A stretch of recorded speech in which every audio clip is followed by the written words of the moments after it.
నమస్కారం, welcome to I dream. నేను విజిత. ప్రస్తుతం మనతో పాటు ఉన్నారు ఇస్కాన్ టెంపుల్ నుంచి ప్రణవానంద ప్రభుజీ గారు. వారు ముంబైలోని గోవర్ధనికో విలేజ్లోని ఆశ్రమంలో సేవ చేస్తూ వారి ప్రవచనాల ద్వారా కృష్ణతత్వాన్ని, కృష్ణుడి యొక్క లీలను మనకు తెలియజేస్తూ ఉంటారు. ఇప్పుడు ప్రభుజీతో మాట్లాడదాం. నమస్కారం గురుజీ. హరే కృష్ణ. నమస్కారం అండి. బాగున్నారా? బాగున్నాను ప్రభుజీ, మీరు ఎలా ఉన్నారు? బాగున్నా అండి. చాలా సంతోషంగా ఉంది ప్రభుజీ మీతో ఇలా కలవటం, మీతో మాట్లాడటం. ప్రభుజీ, కృష్ణతత్వం అంటుంటారు. అసలు కృష్ణతత్వం అంటే ఏంటి ప్రభుజీ? మీరు ప్రేమ గురించి విన్నారా? వినే ఉంటారు. విన్నాం. ప్రేమ, పరిపూర్ణమైన ప్రేమతత్వమే కృష్ణతత్వం అంటే. ఓకే. అయినా మూర్తీభవించిన ప్రేమ స్వరూపం, మూర్తీభవించిన ఆనంద స్వరూపం. భగవంతుడి గురించి మన శాస్త్రములలో సత్ చిత్ ఆనంద స్వరూపము అని భగవంతుడి గురించి అంటారనమాట. ఇప్పుడు చూడండి, కృష్ణుడి లీలలు ఎటువంటిది అని అంటే, ఎవ్వరు ఆయనని ఏ విధంగా ఆశ్రయించినా సరే ఆయనని అట్రాక్ట్ చేసేస్తారనమాట. ఆకర్షణ మనకి మన మన గ్రావిటీ అని అంటారు. మన భూమికి ఉంటుంది గ్రావిటేషన్ ఎనర్జీ. అది ఏం చేస్తుంది అని అంటే, పైకి ఏదైతే ఉంటుందో దాన్ని కిందికి లాగేస్తుంది అనమాట గ్రావిటీ వల్ల. అవును. కానీ కృష్ణుడు ఎలాంటి వాడంటే, ఎంత కింద పడిపోయిన వాడినైనా సరే పైకి లాగేస్తూ ఉంటాడు. అది ఆయన దగ్గర ఉండే శక్తి అనమాట. ఆయన యొక్క లీలల చేత, ఆయన యొక్క చేష్టితముల చేత, ఆయన యొక్క అద్భుతమైన తత్వం చేత అందరి మనసుని కూడా ఆకర్షించే వ్యక్తి కృష్ణుడు. అయితే ఇప్పుడు చూడండి, చిన్నపిల్లల్ని బాలలీలలు చేసి ఆకర్షించారు. అటు చిన్నపిల్లవాడుగా ఉన్నప్పుడు గోపికలందరినీ కూడా ఆయన ఆశ్రయించారు. దాని తర్వాత పెద్దగా అయ్యాడనుకోండి, మిగతా వాళ్ళందరూ తన యొక్క ఫ్రెండ్స్, తర్వాత ఇంకా యంగ్ గోపీస్ అందరూ కూడా కృష్ణుడిని ఆశ్రయించగలిగారనమాట. దాని తర్వాత కంసాదులందరూ కూడా కోపంతో అయినా సరే నిరంతరం కృష్ణుడి గురించే ఆలోచిస్తూ ఉండేవారు, కృష్ణుడితో గురించే ఆలోచిస్తూ ఉండేవారు. మిగతా భక్తులు, నారదాది భక్తులందరూ కూడా ప్రేమతో కృష్ణుడిని ఆశ్రయించారు. అర్జునుడు లాంటి వాళ్ళు ఫ్రెండ్షిప్తో కృష్ణుడిని ఆశ్రయించారు.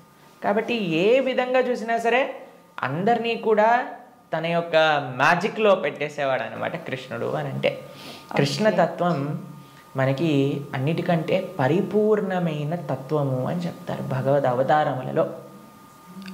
మనకి భాగవతం చెప్తుంది, సాక్షాత్గా అన్ని అవతారముల యొక్క ఏదైతే మూల కారణం ఉందో అది కృష్ణతత్వం అని కూడా మనకి చెప్తారు శ్రీమద్ భాగవత ప్రమాణంగా చూస్తే.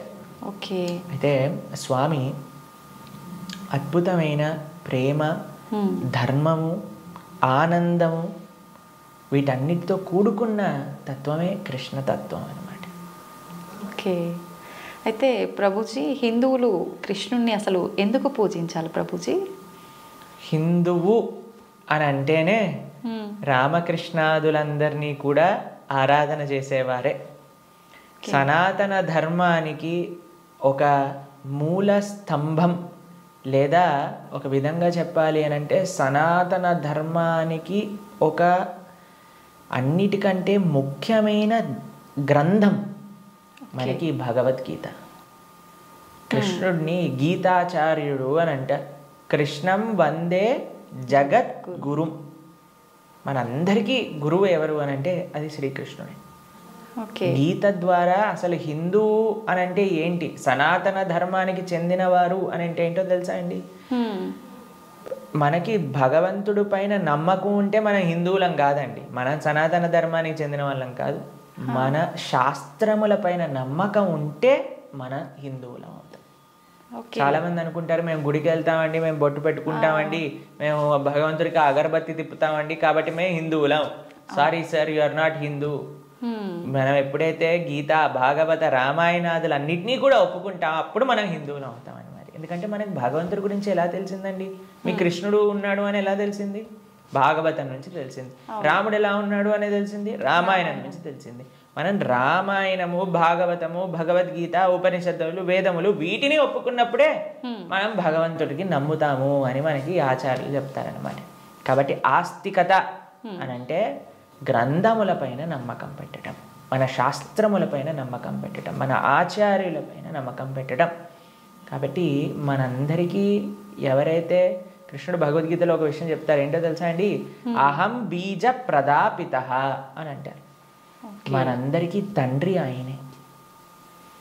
మనందరం కూడా మమై వాంసో జీవలోకే జీవభూత సనాతన అని అంటారు గీతలో.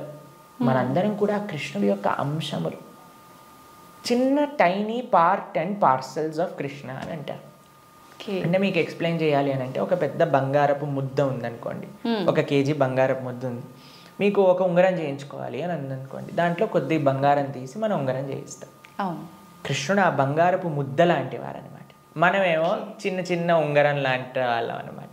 కాబట్టి మనకి కృష్ణుడికి ఉండే సంబంధం ఏంటి అని అంటే, జీవేర స్వరూపహోయ్ కృష్ణేర నిత్యదాస్.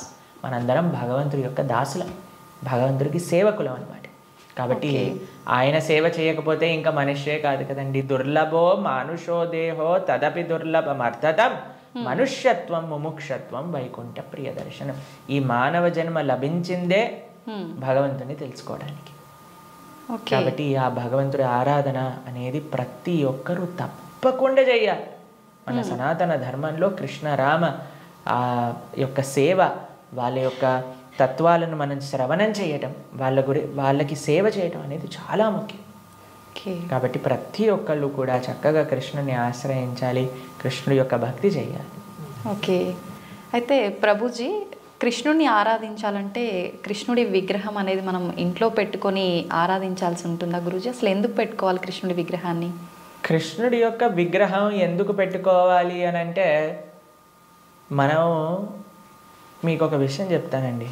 మీకు చాలా ప్రేమ ఉన్ని వ్యక్తిలోని ఎవరైనా ఉన్నారనుకోండి, మీరు ఏం చేస్తారు? మా కాలేజ్లో మేము ఇంజనీరింగ్ చదువుకునేటప్పుడు చూసేవాళ్ళం అనమాట. ఎవరికైనా గర్ల్ ఫ్రెండ్ బాయ్ ఫ్రెండ్ ఉన్నారనుకోండి, వాళ్ళు ఏం చేస్తారు తెలుసా? స్క్రీన్ సేవర్ పైన వాళ్ళు ఫోటో పెట్టుకునేవారు అనమాట. అదే అడుగునే, అరే వీళ్ళెవరు అంటే, వీళ్ళు నా గర్ల్ ఫ్రెండ్, వీళ్ళ బాయ్ ఫ్రెండ్ అని చెప్తూ ఉండేవారు. తర్వాత మేము ఎప్పుడైనా వాళ్ళకి రూమ్కి వెళ్ళాం అనుకోండి, రూమ్లో కూడా వాళ్ళ ఫోటోలు ఉండేవి. దాని తర్వాత ఎక్కడ పర్సులో చూసాను, పర్సులో కూడా వాళ్ళ ఫోటో ఉండేది. మనం ఎవరినైతే ప్రేమిస్తామో వాళ్ళ యొక్క చిహ్నాలతో మన అందరినీ నింపేసుకుంటూ ఉంటాం కదండి. అవును ప్రభుజీ. కాబట్టి మనం భగవంతుడిని ప్రేమిస్తున్నాము అన్నప్పుడు భగవంతుడి యొక్క అవే మన దగ్గర ఉండాలన్నమాట. ఇప్పుడు చూడండి, మేము స్వామి ఆరాధకులం. మా స్క్రీన్ సేవర్లో చూడండి, మీకు కృష్ణుడు కనిపిస్తాడు, పార్థసారథి. ఇక్కడ లోపల తీసిన మా ఆచార్యులు కనిపిస్తారు. కాబట్టి ఎక్కడ ఉన్నా సరే కృష్ణుడితో మనం నింపేసుకుంటాం అనమాట. కృష్ణుడు మనకి ఎల్లప్పుడూ గుర్తుండాలి. చాలా మంది అంటారు, ప్రభుజీ మాకు కృష్ణుడు గుర్తు రావాలి, రోజంతా మేము కృష్ణ స్మరణలో ఉండాలి అని అంటే, భగవంతుడి యొక్క నామం జపం చేయటం, భగవంతుడిని ఆరాధన చేయటం అనేది చాలా ముఖ్యం. ఓకే. కాబట్టి ప్రతి ఒక్కళ్ళు చాలా మంది భయపడిపోతూ ఉంటారు, ప్రభుజీ ఇంట్లో విగ్రహం పెడితే ఆయనకి 3 పూట్ల నైవేద్యం పెట్టాలా అని అంటే, మరి స్వామి మనకి తినడానికి తిండి ఇచ్చింది, మీకు శరీరం ఇచ్చింది, పీల్చడానికి గాలి ఇచ్చింది, చూడడానికి కన్నులు ఇచ్చింది, శక్తిని ఇచ్చింది, మనసునిచ్చిందేమో ఆయనకు పెట్టడానికి మనకి పెద్ద బాధ. ఆయన నుంచి అన్ని వాడుకోవడానికి అయితే అప్పుడేం అడగట్లేదు, ప్రభుజీ మేము ఇంత వాడేసుకుంటున్నాం కృష్ణుడి దగ్గర నుంచి అని ఎవరు అడగాల్సిన అవసరం లేదు. కానీ కృష్ణుడికి ఇచ్చేటప్పుడు మాత్రం 3 పూటలా పెట్టాలా అండి నైవేద్యము అని అడుగుతారు. నిజంగా అలా పెడితేనే కృష్ణ పరమాత్ముడు మనందరినీ అనుగ్రహిస్తాడా ప్రభుజీ? మీరు ఒక్క విషయం చెప్తానండి. మీ ఇంటికి ఒక గెస్ట్ని తీసుకొచ్చారు, ప్రభుజీ గెస్ట్కి 3 పూట్ల పెడితేనేనా అండి ఆయన పట్ల ప్రేమ ఉన్నట్టు? ఆయన ఉపవాసం ఉంటే నాకేముందండి, ఆయన వచ్చి అక్కడ ఉన్నాడు, ఆయనంతా ఆయన ఉంటాడు, ఆయనకి ఏదైనా ఆకలేస్తూ వండుకొని తినమనండి అని అంటారండి గెస్ట్ని ఎవరినైనా? లేదు ప్రభుజీ. రాగానే మీరు ఇప్పుడు నేను రాగానే నన్ను టీ తాగుతారా కాఫీ తాగుతారా అని అడిగారా? అవును ప్రభుజీ. మరి అడగకుండా పర్వాలేదులే ఈయన వచ్చాడు కదా, ఈయన ఇష్టం ఉన్నట్టు ఈయనని కూర్చొని ఈయననే మైక్ సెట్టింగ్ చేసుకొని ఈయననే షూటింగ్ చేసుకొని వెళ్ళిపోని ఇవ్వండి అంటారా? లేదు ప్రభుజీ. కాబట్టి మనం ప్రేమతో భగవంతుని పిలిచినప్పుడు, భగవంతుడు వచ్చినప్పుడు ఆయనకి సేవ చేసే బాధ్యత కదండి మనకి. అవును. ఆయనకేం కావాలని కాదు, కానీ మనకు ఆయన పట్ల ఉండే ప్రేమను వ్యక్త చేసుకోవడానికి మనం సేవ చేసుకోవాలి. ఇప్పుడు ఆయనకి రావాల్సిన అవసరం ఏముందండి? మీరు ఇందాక అన్నారు, ప్రభుజీ మీరు వచ్చినందుకు చాలా సంతోషమైంది అని. కాబట్టి మనలాంటి ఏదో చిన్న వ్యక్తి ఒకళ్ళ దగ్గరికి వెళ్తేనే మనం సంతోషపడుతున్నామే, అఖిలాండ కోటి బ్రహ్మాండ నాయకుడు మన ఇంటికి వచ్చాడు ఒక విగ్రహ రూపంలో మన సేవ స్వీకరించడానికి అని అంటే ఎంత ఆనందంతో మనం స్వామిని స్వీకరించాలి చెప్పండి, ఎంత విశేషంగా స్వామిని ప్రేమించాలి చెప్పండి. అవును ప్రభుజీ. మన ఇంట్లో భగవంతుడు అంటే ఒక వ్యక్తి, ఆయన మన దగ్గరికి వచ్చారు, మనం పిలిచి నమ్మకంతో వస్తే అక్కడ ఉంటాడు. కృష్ణ అనగానే స్వామి అక్కడ ఉన్నారు. ఇప్పుడు మనం ఏం చేస్తాం, భగవంతుడి యొక్క పూజ అంటే పెద్ద ఏదో వీళ్ళు అనుకుంటారు ఒక ఎక్స్ట్రా బాధ్యత మా తలపైన వేసేస్తారని. కాదండి, ఈజీ. ఇప్పుడు నేను వచ్చాక మీరు ఏమన్నారు, రండి కూర్చోండి, నీళ్లు తాగుతారా, ఏదన్నా తీసుకుంటారా, అంతే భగవంతుడి ఆరాధన. స్వామి వచ్చావా, తర్వాత కూర్చోబెట్టడం, ఆసనం సమర్పణ చేయటం, తర్వాత అర్ఘ్య పాద్య ఆచమనీయాలు ఇవ్వటం. తర్వాత మీరు ఇంటికి గెస్ట్ వచ్చారనుకోండి, అయ్యా వాష్రూమ్ యూస్ చేస్తారా, స్నానం చేసి రండి, ఫ్రెష్ అప్ అవ్వండి అంటారు కదా, స్వామికి స్నానం చేయించటం. దాని తర్వాత ఏం చేస్తారు, చక్కగా వస్త్రాలు ఇస్తారు, టవల్ ఇస్తారు, చూసుకోవడానికి వస్త్రాలు వేస్తారు. అయ్యా హాయిగా కూర్చోండి, మీకు భోజనం తయారు చేసి వచ్చాం, చక్కగా రండి, టిఫిన్ చేయండి, భోజనం చేయండి అని చెప్తాం. భగవంతుడికి నైవేద్యం పెట్టడం, అంతే పూజ అంటే. ఇంట్లో కంగారు పడిపోయి అయ్యా మా ఇంట్లో కృష్ణుని తెచ్చుకుంటే మేము ఏమేం చెయ్యాలి, మా సమయం అంతా పోతుందా. ఎంత చేశామని కృష్ణుడు చూడడు, ప్రేమతో చేశామా లేదా. పత్రం పుష్పం ఫలం తోయం యోమే భక్తా ప్రయచ్చతి. భక్తితో కానీ మనం పెడితే అది స్వామి తప్పకుండా స్వీకరిస్తారు. కానీ పెట్టాలి. చాలామంది విగ్రహాన్ని తెచ్చుకొని పూజ చేయాలన్నమాట. అలా ఉండకూడదు. మనం స్వామిని తెచ్చుకున్నప్పుడు మంచిగా ఆరాధన చేయాలి, ప్రేమతో పూజ చేయాలి. మా భక్తుల ఇంట్లలో మేము చూస్తామండి, ఎంత సుందరమైన శ్రీ విగ్రహాలంటే. ఫర్ ఎగ్జాంపుల్ మీకు ఒక విషయం చెప్తాను. మేము ఆదిలాబాద్ వెళ్తాం అప్పుడప్పుడు.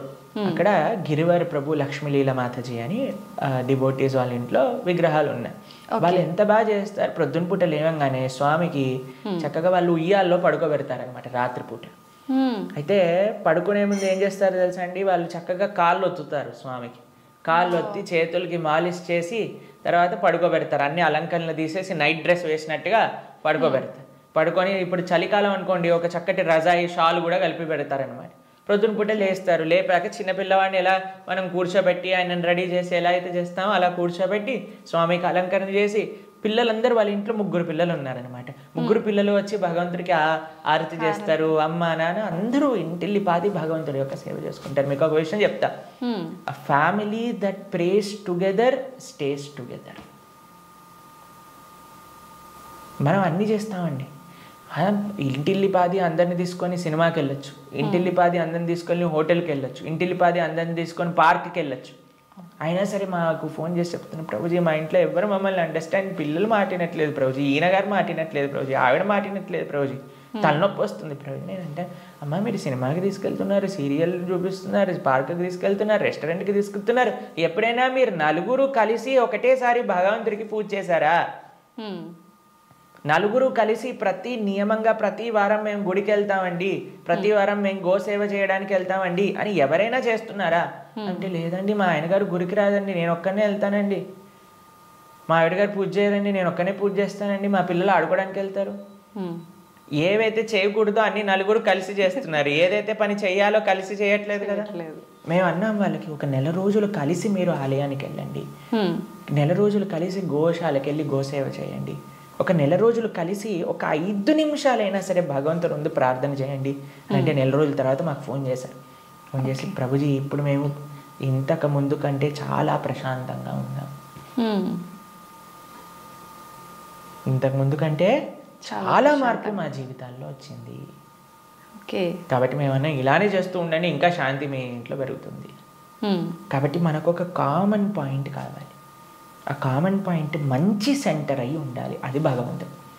భగవంతుని కేంద్రంగా పెట్టుకుంటే, ఇప్పుడు మన ఇంటికి కేంద్రం ఏంటండి, డైరెక్ట్గా ఇంట్లో నుంచి రాగానే ఫస్ట్ మహావిశ్వరూప దర్శనం, పెద్ద LCD స్క్రీన్ టీవీ కనిపిస్తుంది మనకి. అవును ప్రభుజీ. కాబట్టి టీవీ మనకి కేంద్రం అయిపోయింది. టీవీలో ఏం చూపిస్తారండి, ఆ చెత్త ఈ చెత్త తప్ప ఏం అవసరమైన విషయాలు ఏం చూపించరు, ఇలాంటి ప్రోగ్రాములు విషయం పక్కన పెడితే. కాబట్టి మనిషికి ఏది మంచిదో అది మనకి కేంద్రంగా ఉండాలి. ఇప్పుడు దురదృష్టవశాత్తు టీవీలు కేంద్రం అయిపోయాయి ఇంటికి. ఎంత పెద్ద టీవీ ఉంటే అంత గొప్ప స్టేటస్ని ఇది అని చెప్పుకునే వాళ్ళు కూడా తయారైపోయారు. మేము ఒక భక్తుల ఇంటికి వెళ్ళాం. జనరల్గా భక్తుల ఇంట్లలో టీవీలు చూడం మేము ఎప్పుడు కూడా. వాళ్ళు టీవీలు తీసేసి ఎక్కడైతే టీవీ ఉండాలో అక్కడ ఆలయం ఉంటుంది. మా ఇంట్లో కూడా టీవీ ఉండదండి. మా ఇంట్లో హాల్లోకి వెళ్తే ఫస్ట్ కనిపించేది మీకు మా పూజా గది, మా ఆరాధన మూర్తులు అన్నీ కూడా కనిపిస్తూ ఉంటాయి అన్నమాట. డెలిబరేట్లీ మేము అసలు టీవీ పెట్టలేదు హాల్లో, ఎందుకంటే అందరికీ కేంద్రం భగవంతుడు ఉండాలి అట్లీస్ట్ అని. కాబట్టి భక్తుల ఇంట్లలో ఎక్కడైతే టీవీ మెయిన్ ప్రదేశం ఉంటుందో అక్కడ తప్పకుండా పూజ రూమ్ ఉంటుంది. కానీ ఈ భక్తుడి ఇంట్లో మాత్రం పెద్ద టీవీ ఉందన్నమాట. ఓకే. అయితే నేను అడిగి ఆశ్చర్యపోయాను, అదే టీవీ ఏముంది ప్రభుజీ ఒకసారి వెనకాల చూడండి అనగానే ఏం వైర్ లేవు, ఉత్తి టీవీ అలా పెట్టి ఉంటారనమాట. అయితే నేను అన్నాను ఏమైంది, ఎందుకు అలా పెట్టారు అంటే ప్రభుజీ అందరు అంటున్నారు టీవీ ఒక స్టేటస్ సింబల్ అయిపోయింది, మీ ఇంట్లో టీవీ లేదా, మీ ఇంట్లో టీవీ లేదా, మీ ఇంట్లో టీవీ లేదా అన్నందుకు వాళ్ళ కోసం అని పెట్టేశాను ప్రభు, కానీ వైర్లు పెట్టలేదు, ఉత్తి టీవీ పెట్టానని చెప్పారనమాట. కాబట్టి ఇప్పుడు చూడండి, మన జీవితంలో దేన్ని మనం చూస్తూ ఉంటే, దేన్ని మనం వింటూ ఉంటే, దేని గురించి మనం మాట్లాడుకుంటూ ఉంటే, దేన్ని గురించి మనం తలుస్తూ ఉంటే అలా మన మనసు అయిపోతుంది. ఓకే. మీరు చెడు విషయాలు వింటూ, చెడు కార్యక్రమాలు చూస్తూ, అనవసరమైన అక్కర్లేని గొడవలు, మన ఇల్లు ఎంత ప్రశాంతంగా ఉన్న సీరియల్లో మనం గొడవలు చూస్తూ ఉంటే ఆ గొడవలు మన ఇంట్లోకి కూడా వస్తాయి ఒక రోజు. ఎందుకంటే అదే కదండి మన మనసులో దింపేది, అదే కదా మన మనసులో అంత నాటుకుపోయేది. మేము చిన్న చిన్న పిల్లల్ని చూస్తాం, అప్పుడప్పుడు విచిత్రమైన స్లాంగ్లో మాట్లాడతారు. ఓయ్ ఏంట్రా ఇది ఎక్కడ పట్టుకున్నావు నువ్వు అని అంటే, ఆ సినిమాలో అలా మాట్లాడా హీరో. ఓకే. మేము స్కూల్లో చదువుకుంటున్నప్పుడు మాకు గుర్తుందనమాట, ఒకసారి మేము ఒక బర్త్డే పార్టీకి వెళ్ళినప్పుడు మా ఫ్రెండ్ ఇలా షర్ట్ టక్ చేసుకుంటారు కదా, ఒకవైపు వదిలేశాడు అనమాట, ఒకవైపు టక్ చేసుకున్నాడు. నేను అన్నా రే నువ్వు ఇంకో వైపు టక్ చేసుకుంటా మర్చిపోయావురా అని అంటే, అది కాదు ఇప్పుడు ఇది లేటెస్ట్ ఫ్యాషన్ అని అన్నా. ఎక్కడ చూసావు నువ్వు అని అంటే, సినిమాలో చూసాను. కాబట్టి ఏదైతే చూస్తామో మనం దాన్ని అనుకరిస్తాం, ఏదైతే వింటామో అదే మనం అనుకరిస్తాం. కాబట్టి మేం చెప్పేది జనాలకి ఏంటి అంటే, మంచిని చూడండి, మంచిని వినండి కదా, మంచి విషయం గురించి ఆలోచించండి. భగవంతుడి కంటే మంచి విషయం ఏముందండి ఈ ప్రపంచంలో? అవును. కాబట్టి మన ఇంట్లో మంగళకరంగా ఉండాలి అని అంటే, ఇక్కడ చూసినా భగవంతుడి గురించి ఉండాలి, ఇక్కడ చూసినా భగవత్ స్పృహ అనేది మనకు కలగాలి. మా ఇంటికి వచ్చిన వాళ్ళందరూ ఏమంటారో తెలుసా అండి, ఈ ఇల్లుకి ఉత్తి గోపురం తక్కువ, ఆలయమే సాక్షాత్తుగా అని అంటారు. మా అమ్మ వాళ్ళు ఉండే ఇల్లు మా ఇల్లు అని అంటే, మేము ఉండేది ఆశ్రమంలో. కానీ మా పేరెంట్స్ అండి, ఎక్కడ చూసినా మీకు ఎటువైపు చూసినా కృష్ణుడు కనిపిస్తూ ఉంటాడు, కృష్ణుడి యొక్క వివిధ లీలలు కనిపిస్తూ ఉంటాయి. అట్లీస్ట్ మనం మర్చిపోనే స్థితిలో ఉన్నా సరే అటు చూస్తే ఓ కృష్ణలీల, కృష్ణుడు ఇలా గోవులను కాయడానికి వెళ్తున్నారు, ఇక్కడ గోపికలతో చక్కగా నృత్యం చేస్తూ ఉన్నారు, ఓ ఇక్కడ యశోదమ్మతో ఉన్నారు అని మనకు ఆ స్పృహ రావాలి. కాబట్టి మనం 24 గంటలు మనం ఒక పాజిటివ్ ఎన్వైరన్మెంట్లో ఉండటం వలన, భగవంతుడికి దగ్గరగా ఉండటం వలన అది మనకి మంచిది. కాబట్టి ప్రతి హిందువు అని అంటేనే శ్రీ విగ్రహ ఆరాధన అత్యంత ముఖ్యం. మనము భగవంతుడి యొక్క అస్తిత్వాన్ని, భగవంతుడు అన్నిటికంటే కృప ఏంటో తెలుసా అండి, ఆయనకి ఒక విగ్రహ రూపంలో మన దగ్గరికి రావడం. ఓకే. ఆ కృపని మనందరం, ఈ సనాతన సాంప్రదాయం పాపం మిగతా వాళ్ళకి ఆ అదృష్టం లేదు, వాళ్ళకి ఆ ఆనందం అంటే ఏంటో తెలియదు. కానీ మన సాంప్రదాయంలో ఆ విగ్రహ ఆరాధన, ఆ సేవ, భగవంతుడికి ఆ ప్రేమపూర్వకమైన సేవ చేస్తే అండి, అసలు దానికంటే గొప్ప ఆనందం ఈ ప్రపంచంలో ఇంకొకటి లేదు. కాబట్టి అటువంటి అదృష్టాన్ని మనం వదిలేసి పూజ చేయాలా, పూజ ఎందుకు చేయాలి, పూజ చేస్తే 3 పూట్ల నైవేద్యం పెట్టాలా, పూలు తీసుకొని రావాలా, మాల కట్టాలా, బట్టలు వేయాలా, అయ్యో రామ, మాకు ఇలాంటి ప్రశ్నలు ఇస్తే మాకు చాలా బాధేస్తుంది అనమాట. ఎందుకంటే మన పెద్దలందరూ, మన ఆచార్యులందరూ, మన గురువులందరూ భగవంతుడి యొక్క ఆరాధన ఎలా చెయ్యాలి, ఎంత బాగా చెయ్యాలి అని జీవితం యొక్క గోల్ భగవంతుడి ఆరాధన కోసం పెట్టేస్తే, భగవంతుడి యొక్క శ్రీమూర్తులను కాపాడటంలో పెట్టేస్తే, మనం మాత్రం ఇప్పుడు మోడర్న్ డే 21st సెంచరీ హిందువులు పూజ చేయాలా అని అడిగే స్థితిలోకి వచ్చేసాం. కాబట్టి వెరీ అన్ఫార్చునేట్.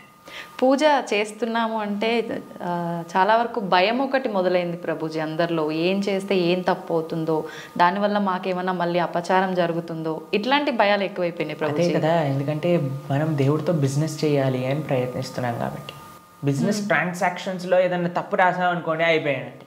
బిజినెస్ ట్రాన్సాక్షన్స్లో ఏదైనా తప్పు చేసాం అనుకోండి, ఎందుకంటే వీడు ఏం ఆలోచిస్తున్నాడు, ఇప్పుడు నేను ఇది ఇలా చేస్తే దేవుడు నాకు అది అలా ఇవ్వాలి, అయ్యా నువ్వు నాకు 1 కోటి రూపాయలు ఇస్తే నేను నీకు 10 కొబ్బరికాయలు కొడతాను. ఏంటి దేవుడు మీకు 1 కోటి రూపాయలు ఇస్తే మీరు 10 కొబ్బరికాయలు కొడతారా దేవుడికి? ఎంత పెద్ద దానం ఇస్తున్నాడు చూడండి దేవుడికి. అసలు ఇలా తయారైపోయాం కదండి. మనకి ఏం అవసరం లేదు, ప్రేమ మనకు అవసరం లేదు భగవంతుడి పట్ల. దేవుడా నువ్వు నాకు ఇది ఇవ్వు, నాకు ఆరోగ్యాన్ని ఇవ్వు, నాకు బట్టలు ఇవ్వు, నాకు డబ్బులు ఇవ్వు, నాకు కార్లు ఇవ్వు, నాకు ఇల్లులు ఇవ్వు, నాకు పిల్లలు ఇవ్వు, నాకు పెళ్లి చెయ్యి. మనం తిరుప్పావై ప్రవచనాలు చెప్తూ ఉంటే ఒక మంచి భార్య కోసం తిరుప్పావై వ్రతం చేయొచ్చా, మంచి భర్త కోసం తిరుప్పావై వ్రతం చేయొచ్చా? ప్రతిదీ కూడా మనం మన కోరికలు తీర్చుకోవడానికి భగవంతుని వాడుకుంటున్నాం. ఐ నో ఏటీఎం మషిన్ లాగా కార్డు పెట్టామా, డబ్బులు తీసుకున్నాం, దాని తర్వాత వదిలేసాం అంతే. కాబట్టి భగవంతుడు అంటే మనకి సేవ చేయడానికి వచ్చినవాడు కాదండి. భగవంతుడు అంటే మనం ఆయన సేవ చేయాలి, ఆయనను మనం ఆశ్రయించాలి, ఆయనను మనం సేవించాలి. ఇప్పుడు మీకు ఒక విషయం చెప్తానండి. ఒక చిన్న పిల్లవాడు ఉన్నాడు, తల్లి ఇలా ఎత్తుకుంది. మేము చిన్నప్పుడు చూస్తాం, మేము కూడా చేసే ఉంటాం. అప్పుడప్పుడు అమ్మ జుట్టు పట్టుకొని ఇలా పీకుతారు చూసారా, పిల్లలు ఇలా పట్టుకొని ఇలా పీకేస్తుంటే అమ్మ అంటే ఓ ఇలా తీసేసి ఓ మా కన్నా మా బంగారు కొండ అని అంటుంది. అంతేగాని నా జుట్టు పీకినందుకు లాగా ఒకటి పీకి పెడుతుందా పిల్లవాడిని? లేదు ప్రభుజీ. ఎందుకంటారండి? పిల్లల్ని గారాబం చేస్తుంటారు ముద్దుగా, అంటే తెలిసి తెలియని వయసు, ప్రేమ. పాపం వాడికి ఏం తెలుసండి జుట్టు పీకితే నొప్పేస్తుంది మా అమ్మకి అని. కానీ తల్లికి ఆ పిల్లవాడి పైన ప్రేమ అంటే ఏమనిపించదు. అవును, అంతేనా? కొన్నిసార్లు పిల్లలు చూసారా మూత్రం పోసేస్తూ ఉంటారు, తాతగారు ఎత్తుకున్నప్పుడు అమ్మమ్మ ఎత్తుకున్నప్పుడు ఏమని అంటారా అండి? తీసి పిల్లవాడిని ఇలా పడేస్తారా పాట అని ఇంకా హ్యాపీగా ఫీల్ అవుతారు.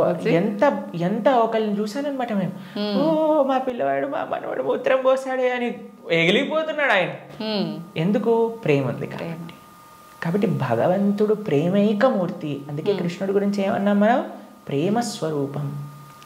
ఆయనని మాత్రం మనకి తెలియగా, అయ్యా నా భక్తిమాన్, నాకు భక్తి లేదండి, నాకు మంత్రాలు తెలియదు, నాకు నీ పైన అంత ప్రేమ లేదు స్వామి, నాకు తెలిసింది మా గురువులు చెప్పిన విధంగా నీకు పూజ చేస్తున్నా, నువ్వే అన్నిటినీ కాపాడుకో, నువ్వే ఇది ఆరాధన పూర్తి చెయ్యి అని ప్రేమతో చేస్తే స్వామి ఎందుకు అలా చేయడండి? ఎలా చేసినా సరే స్వామి స్వీకరిస్తా. ప్రేమ ఉండాలంతే. కానీ మనకి ప్రేమ అవసరం లేదు, భగవంతుడు అవసరం లేదు.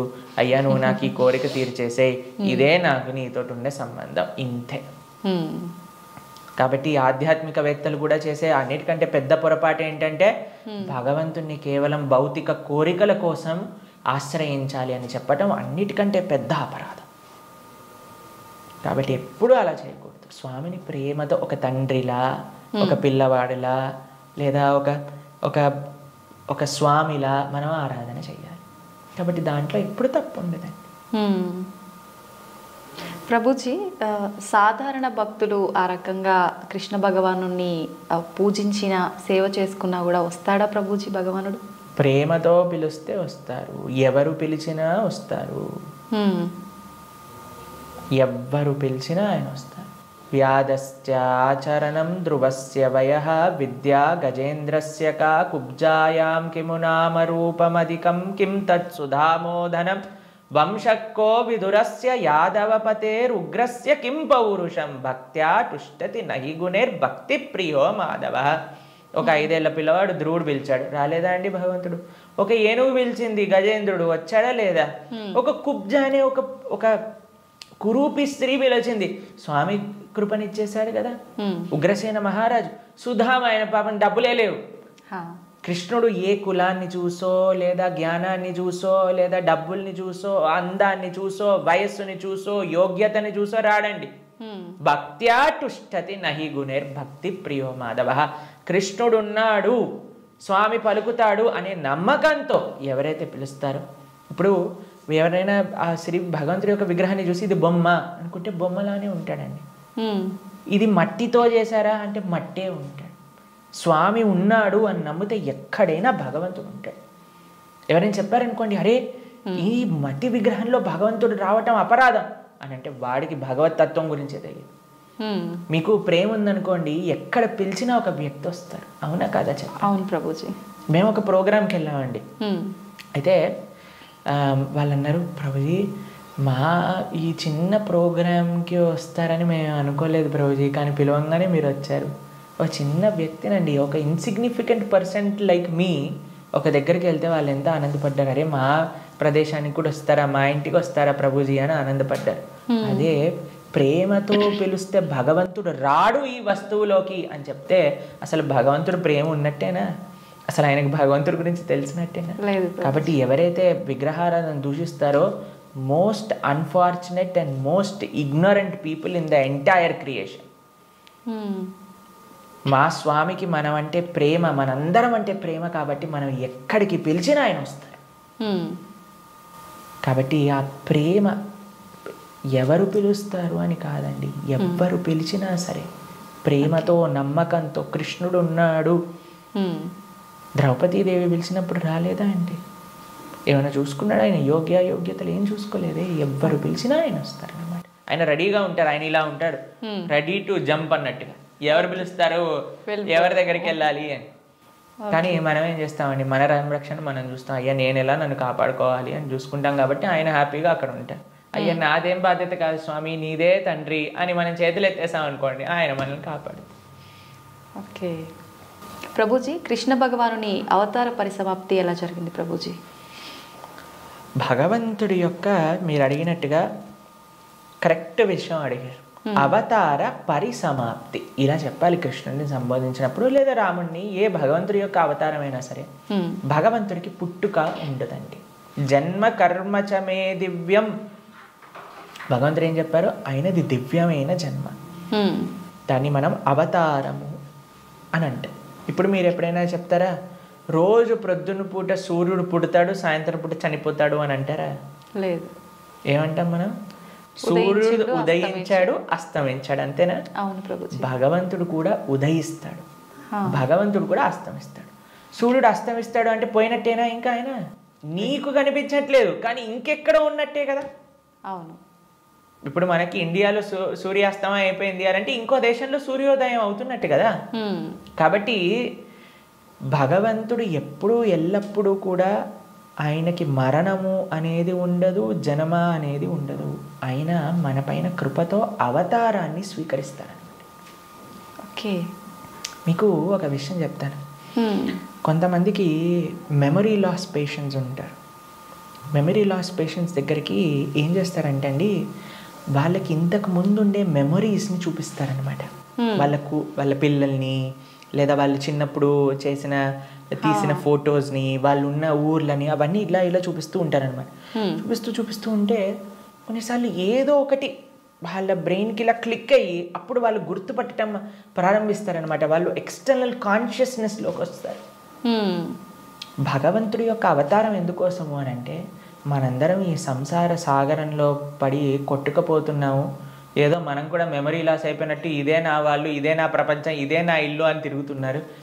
వీడి నిజమైన స్వరూపాన్ని చూపించాలి అని స్వామి అవతరించి, స్వామి యొక్క లీలల ద్వారా, రామాయణ భాగవతాదుల ద్వారా, అయ్యా ఇది నువ్వు ఈ ప్రదేశానికి చెందినవాడివి అని మనకు చూపిస్తారు. అప్పుడు నేనైతే ఈ మనుష్యుని కాదా, అయితే ఇది నేను ఈ కులానికి చెందినవాడిని కాదా, ఈ ప్రాంతానికి చెందినవాడిని, నేను కృష్ణుడి దాసున్నా, నేను ఉండాల్సింది ఆ భగవంతుడి యొక్క లోకంలో కదా అని మనం కూడా మర్చిపోయిన వాళ్ళకి కొద్దిగా బుద్ధిని ఇవ్వడానికి స్వామి అవతార స్వీకారం చేస్తారనమాట. మనందరం పడిపోయి సముద్రంలో పడిపోవడం అంటే ఏంటండి? మునిగిపోవటం. అవును. కానీ సముద్రంలో మునిగేవాడిని కాపాడాలి అని అంటే ఎక్కడో ఆకాశం నుంచి కాపాడలేం కదండి, ఆయన కూడా సముద్రంలోకి రావాలి కదా. అలా భగవంతుడు కూడా ఈ ప్రపంచంలో దిగి మనల్ని పట్టుకొని బయటికి తీసుకురావడానికి ఆయన యొక్క అవతారాన్ని స్వీకరిస్తారు. ఆ ప్రయోజనం అయిపోయినట్టు ఏంటి ప్రయోజనం భగవంతుడు అవతరించడానికి? భగవద్గీతలో కృష్ణుడు చెప్పారు, యదా యదా హి ధర్మస్య గ్లానిర్భవతి భారత. అయ్యా ఎక్కడైతే ధర్మం నశిస్తుందో అక్కడక్కడ నేను అవతరిస్తా. పవిత్రానాయ సాధూనాం వినాశాయ చ దుష్కృతాం ధర్మ సంస్థాపనార్థాయ సంభవామి యుగే యుగే. అయ్యా ఎక్కడైతే భక్తుల్ని కాపాడాలో, ఎక్కడైతే అధర్మాన్ని నాశనం చేయాలో, ధర్మాన్ని స్థాపన చేయాలో అక్కడ నేను అవతరిస్తాను అని. కాబట్టి అప్పుడప్పుడు భగవంతుడు వివిధ రూపాలలో అవతరిస్తారు. అవతారం అయిపోయింది అంటే, ఆ ప్రయోజనం అయిపోయింది అన్నప్పుడు అవతార పరిసమాప్తి చేస్తారనమాట. కాబట్టి చాలామంది కృష్ణుడు చనిపోయాడు, కృష్ణుడు పుట్టాడు. కృష్ణుడు పుట్టలేదండి, కృష్ణుడు చనిపోలేదు. కృష్ణుడు అవతరించారు, కృష్ణుడు అవతార పరిసమాప్తి చేశారు. మనం పుట్టంగానే అని ఏడుస్తూ ఉంటారు. ఏడవకపోయినా సరే, ఎవరైనా ఏడవకపోతే ఏం చేస్తారంటే డాక్టర్ వచ్చి 2 వేస్తాడనమాట. ఏడవాలి మనం. కానీ కృష్ణుడు పుట్టినప్పుడు తెలుసా అండి, నవ్వుతూ పుట్టాడు. అమ్మ నాన్న ఆశ్చర్యపోయాడు. జలధరుదేహు నాజాను చతుర్బాహు సరసీరు జాక్షు విశాలాక్షు జారు గదా శంఖ చక్ర పద్మ విలాసు కంఠ కౌస్తుభమణి కాంతిబాను కమనీయ కటిసూత్ర కంకణ కేయూర శ్రీవత్సలాంఛనాంచిత విహారు సురకుండల ప్రభాయుత కుంటల లాటు వైఢూర్య మణి గణవరి కిరీటు బాలు పూర్ణేందు రుచిజాలు సుగుణాల బాలు భక్తలోక బాలు కృపా విశాలు జూచి తిలకించి పొలకించి యొబ్బి చెలరేగే వసుదేవుడు ఉత్సహింపే అని అంటారనమాట భాగవతంలో. అంత ఆనందపడిపోయేవారు కృష్ణుని చూశాక వసుదేవుడు పుట్టంగానే శంఖచక్ర గదా పద్మములు పట్టుకొని. వసుదేవుడు అంతా ఆనందపడ్డారనమాట కృష్ణుడు అవతరించినప్పుడు. ఎప్పుడైనా మీరు చూసారండి పిల్లవాడు పుట్టినప్పుడు నానా అమ్మ బాగున్నారా మీరు అని అడగటం? కానీ కృష్ణుడు పుట్టంగానే వాళ్ళ చరిత్రలు మొత్తం కూడా చెప్తారు, వసుదేవుడిది ఇంకా దేవకీ దేవిది. దాంతోపాటు ఎంత ఆనందంగా అంటే చతుర్భుజ రూపంలో ఎవరైనా పిల్లలు చూసారా శంఖచక్రం పట్టుకొని రావటం? లేదు. కాబట్టి మనందరం ఏడుస్తూ పుట్టాం కాబట్టి మనది జన్మ. కానీ కృష్ణుడు నవ్వుతూ ఆయన యొక్క స్వరూపంతో అవతరించి తల్లిదండ్రుల్ని ఉద్ధరింపజేయడానికి స్వీకరించిన అవతారము అని అంటారు. కాబట్టి భగవంతుడికి ఎలా అయితే పుట్టుక లేదో అలానే మరణము కూడా లేదు. స్వామి ఎప్పుడూ కూడా ఈ వర్డ్ యూజ్ చేయకూడదు కృష్ణుడి దగ్గర. కృష్ణుడు చనిపోయాడట, రాముడు చనిపోయాడట, ఇవన్నీ మనం అపరాధం అవుతుంది అనమాట. కాబట్టి మనం కరెక్ట్గా మీరు చెప్పిన వర్డ్గా అవతార పరిసమాప్తి, కృష్ణుడి యొక్క అవతార పరిసమాప్తి ఎలా జరిగింది మేము ఇన్స్టాగ్రామ్లలో యూట్యూబ్లలో ప్రకారంగా చెప్పట్లేదు, శాస్త్రంలో ఏ విధంగా ఉందో ఆ విధంగా చెప్తున్నాం. కాబట్టి దీంట్లో చాలా తేడా ఉంది. ఎందుకంటే మాకు అప్పుడప్పుడు రీల్స్ పంపిస్తూ ఉంటారు, అందులో ఏదో కృష్ణుడు ఇలా అయిపోయాడట అలా అయిపోయాడట అని చెప్తూ ఉంటారు. దాన్ని నమ్మకండి. మీరు శాస్త్రాన్ని అధ్యయనం చేసిన వాళ్ళు ఏం చెప్తున్నారు, అలానే ఇప్పుడు ప్రతి ఒక్కరు కూడా కృష్ణుడి గురించి మాట్లాడడానికి రెడీ అయిపోయారు. ప్రతి ఒక్కరు కూడా ధర్మం గురించి మాట్లాడడానికి రెడీ అయిపోయారు. ప్రతి ఒక్కళ్ళు కూడా సాధువుల్ని ప్రశ్నించడానికి రెడీ అయిపోయారు. కానీ సాధన ఏమీ లేదు, శాస్త్ర అధ్యయనం ఏమీ లేదు, సేవ ఏమీ లేదు. ప్రతి ఒక్కరికి మైక్ వచ్చింది కదా, కెమెరా ఉంది కదా అని మాట్లాడుతున్నారు అనమాట. కానీ అది కాదండి కరెక్ట్ విధానం. తద్విద్ధి ప్రణిపాతేన పరిప్రశ్నేన సేవయా ఉపదేశంతితే జ్ఞానం జ్ఞానిన తత్వదర్శిన. ఒక గురువు దగ్గరికి వెళ్ళి సేవ చేస్తూ ఎంత కష్టం తెలుసా అండి మీకు. ఒక విధంగా శాస్త్రం విషయాలు నేర్చుకోవాలి అని అంటే ఆ నమ్మకం, ఆ డెడికేషన్, ఆ ఇంట్రెస్ట్, ఆ సేవ, పరిప్రశ్న ఇవన్నీ కావాలి మనకి. ఇప్పుడు ఒక విషయం మనకి టీవీ మాధ్యమంగానో మన ఇంటర్నెట్ మాధ్యమంగానో అన్ని సులభము అయ్యాయి. ఆ సులభం అవ్వటంలో రెండు ఉన్నాయి. ఎవరైనా మాట్లాడింది మనం నమ్మేస్తాం. అలా కాదు. మనం ఎప్పుడు మేము ఒకటే విషయం చెప్తాం, ఎవరైతే సాధువులు చక్కటి పరంపరాగతంగా జ్ఞానాన్ని నేర్చుకున్నారో, ఎవరైతే శాస్త్ర అధ్యయన చేశారో అటువంటి వాళ్ళ దగ్గర నుంచి మనం వినాలి. ఎవరైతే గురువుల్ని ఆశ్రయించి గురువుల దగ్గర నుంచి విన్న వాళ్ళు ఉన్నారు, ఎవరైతే జీవితంలో సొంతంగా దాన్ని సాధన రూపంగా వాళ్ళు చేస్తున్నారో అటువంటి వాళ్ళ దగ్గర నుంచి వినాలి. కాబట్టి మనకి భాగవతం చెప్తుంది, భగవంతుడు ఒకానొక సమయంలో అయ్యా ఈ ప్రపంచంలో ఉండే అధర్మ మొత్తం కౌరవుల వైపు ఒక్కసారి అందరినీ గ్యాదర్ చేసేసి కంప్లీట్ చేసేస్తాడు అనమాట. ఇక అయిపోయింది అని అనుకున్నప్పుడు ఆయన చక్కగా ఒక దగ్గర ప్రభాస క్షేత్రము అనే ప్రదేశంలో ఆయన ఇలా ఉన్నారనమాట. ఉన్నప్పుడు ఒక వేటగాడు వచ్చి ఒక జింకని వేటాడుతున్న ఆయన కృష్ణుడి యొక్క పాదాన్ని, శ్రీపాదాలను చూస్తూ జింకలా అనుకొని బాణాన్ని వేశాను. వేసినప్పుడు అది కృష్ణుడి యొక్క పాదానికి తాకింది. మీకు ఒక విషయం చెప్తాను, లాజికల్గా ఆలోచిద్దాం. మీ అందరికీ లాజిక్ థింకింగ్ చాలా ఎక్కువ కదండి. పాదాలలో బుల్లెట్ దిగింది అని అనుకుందాం, బాణం కూడా పక్కన పెట్టేసేయండి, చనిపోయాడు అని మీరు ఎప్పుడైనా విన్నారా? లేదు. మన సీరియళ్ళల్లో సినిమాలలో అయితే ఇక్కడ బుల్లెట్ జరిగినా సరే లేచి నించొని మళ్ళీ మాట్లాడిన వాళ్ళు ఉన్నారు. కాబట్టి పాదాలలో బాణం తలిగితే ఎలా కృష్ణుడిని అవతార సమాప్తి చేశారు, శరీరాన్ని చాలించేశారు అని ఎలా చెప్తాను చెప్పండి. కాబట్టి అదొక లీల. ఎందుకండి కృష్ణుడు ఇలా లీల చేశారు? ఎందుకంటే ఆయన చనిపోయాడు అని చెప్పడానికి కొంతమందికి వీలు చూపించాలి కదా. కృష్ణుడు అండి ఈజ్ నాట్. ఇప్పుడు కొంతమంది అంటారు, మా దేవుణ్ణి నమ్మకపోతే నువ్వు నరకానికి వెళ్ళాల్సిందే. కృష్ణుడు అలాంటి వాడు కాదనమాట. కాబట్టి అయ్యా నువ్వు నన్ను నమ్ముకో, నేను నీకు కావాల్సినంత శ్రద్ధ, విశ్వాసం, భక్తిని ఇస్తాను. నువ్వు నన్ను నమ్మకు, నీకు కావాల్సిన రీజన్స్ ఇస్తాను నన్ను నమ్మకపోవడానికి.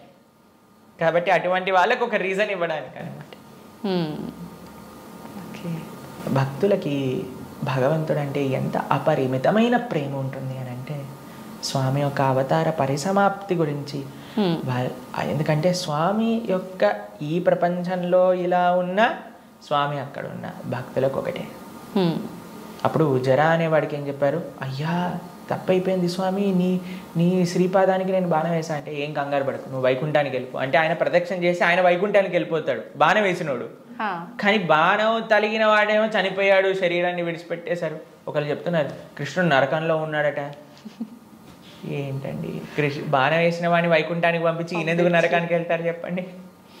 కాబట్టి భాగవతం ఏం చెప్తుంది అని అంటే, ఆయన కృష్ణుడు అలానే నవ్వుతూ, అందరూ దేవతలందరూ కూడా వాళ్ళ వాళ్ళ వాహనాలలో ఆకాశాన్ని మొత్తంలో కూర్చొని, అయ్యా మా కోసం నువ్వు అవతరించావు, ఇంతమంది దుష్టుల్ని సంహరించావు అని పుష్పవృష్టి కురిపిస్తుండగా స్వశరీరంతో, అలాని శరీరం వదిలేసి కృష్ణుడు ఆత్మ వెళ్ళిపోయింది. కృష్ణుడికి ఆత్మ మనలాగా శరీరం వేరు వేరు కాదు, ఆయన సచ్చిదానంద స్వరూపం. మొత్తం ఆయనకి ఆత్మ వేరు, శరీరం వేరు, హార్ట్ వేరు అలా ఉండదండి. స్వామి ఒకటే ఒక అద్భుతమైన స్వరూపం అనమాట. ఆ స్వశరీరంతో ఆయన యొక్క నిత్యధామానికి వెళ్ళిపోయారు. శ్రీ వైకుంఠం గోలోకానికి ఆయన చేరుకున్నారనమాట. కాబట్టి ఆయన అవతరిస్తారు, అవతార పరిసమాప్తి చేస్తారు. Appears and disappears. అది భగవతత్వం. ప్రభుజీ, కృష్ణ భక్తుల్ని ఏమంటారు గురూజీ, ఏమని పిలుస్తారు? భగవంతుణ్ణి ఆశ్రయించిన వాళ్ళని, కృష్ణుని విష్ణువుని ఆశ్రయించిన వాళ్ళని వైష్ణవులు అని పిలుస్తారనమాట. కాబట్టి మనకి చాలా మందికి తెలియదు పాపం. చాలా మంది అడుగుతుంటారు, వైష్ణవులు అంటే ఏంటి ప్రభుజీ, ఏదైనా కులమా అని అడుగుతుంటారు. వైష్ణవులు అంటే కులం కాదండి, భగవంతుని విష్ణువుని ఆశ్రయించిన వాళ్ళు వైష్ణవులు. కాబట్టి కృష్ణ భక్తులను ఎక్స్క్లూజివ్గా భగవంతున్నే శరణాగతి చేసిన వాళ్ళని వైష్ణవులు, శరణాగతులు అని అంటారనమాట. ప్రపన్నులు అని అంటారు, ముముక్షువులు అని అంటారు. కాబట్టి మనం భగవంతుని ఆశ్రయించిన వాళ్ళని వైష్ణవులు, కృష్ణ భక్తులు అని మనం వ్యవహరిస్తూ ఉంటాం అనమాట. స్వామి నీవే తప్ప ఇతప్పరం బెరుగని, స్వామినే ఆశ్రయించి జీవితాన్ని స్వామి కోసమే సమర్పణ చేసి గజేంద్రుడు ప్రార్థన చేశారు కదండి. ఆ విధంగా స్వామికి మాత్రమే స్వామి దివ్య శ్రీచరణాలకు శరణాగతి చేసిన వాళ్ళని వైష్ణవులు అని అంటారు. ఓకే. అయితే ప్రభుజీ, కృష్ణుని ఒక్కొక్కరు ఒక్కొక్క రకంగా పిలుచుకుంటారు. అసలు నిజంగా కృష్ణుని ఏమని పిలుస్తారు గురు? సాంకేత్యం పారిహాసం సోహం హేళనమేవ వా వైకుంఠనామగ్రహణం అశేషాకహరం విదుహు. అయ్యా ప్రభుజీ, మీరు మంటని ముట్టుకుంటే ఏమవుతుంది అని అంటే, ఎవరు ఏ విధంగా మంటని ముట్టుకున్నా కాలుతుంది. అలానే కృష్ణుని ఎవరు ఏ విధంగా పిలిచినా సరే వాళ్ళకి ఫలితం వస్తుంది అనమాట. సాంకేత్యం పారిహాసం స్తోహం హేళనమేవ, జోగ్గా చూడు హరే కృష్ణ వాడు వెళ్తున్నాడు అన్నా సరే, కృష్ణనామం అన్నాడా వాడికి ఆ ఫలితం దొరుకుతుంది అనమాట.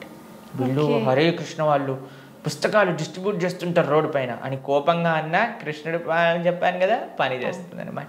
ఏ విధంగా మందు లోపలికి వెళ్ళినా సరే పని చేసినట్టుగా స్వామిని ఎవరు ఏ విధంగా ప్రేమించినా సరే, మనం భగవంతుని ఎలా పిలవాలి అని మీరు అడిగారు కదా, ఎలా పిలిచినా ఫలితం ఇచ్చేవాడి యొక్క నామం అయితే ప్రేమతో పిలిస్తే ఇంకేం జరుగుతుంది చెప్పండి. అసలు ఇంకా మంచి అద్భుతంగా ఆ యొక్క భక్తి, ఆ యొక్క ప్రేమ, విశ్వాసంతో మనం ఎప్పుడైతే ఆ భగవంతుడి యొక్క నామాన్ని తీసుకుంటామో, కలో దోష నిదేరాజన్ అస్తి ఏకోన్ మహాన్ గుణాన్ కీర్తనాతేవ కృష్ణస్య ముక్త సంగ పరం బ్రజేత్.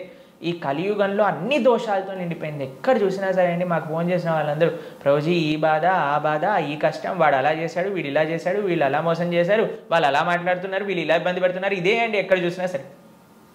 న్యూస్ చూసినా, టీవీ చూసినా, ఎక్కడైనా ఇదే కదండి అంతా కూడా. ఇక్కడ ఆ యుద్ధం జరుగుతుంది, ఇక్కడ ఈ యుద్ధం జరుగుతుంది, ఇక్కడ ఈ దొంగతనం అయింది, అక్కడ యాక్సిడెంట్ అయింది.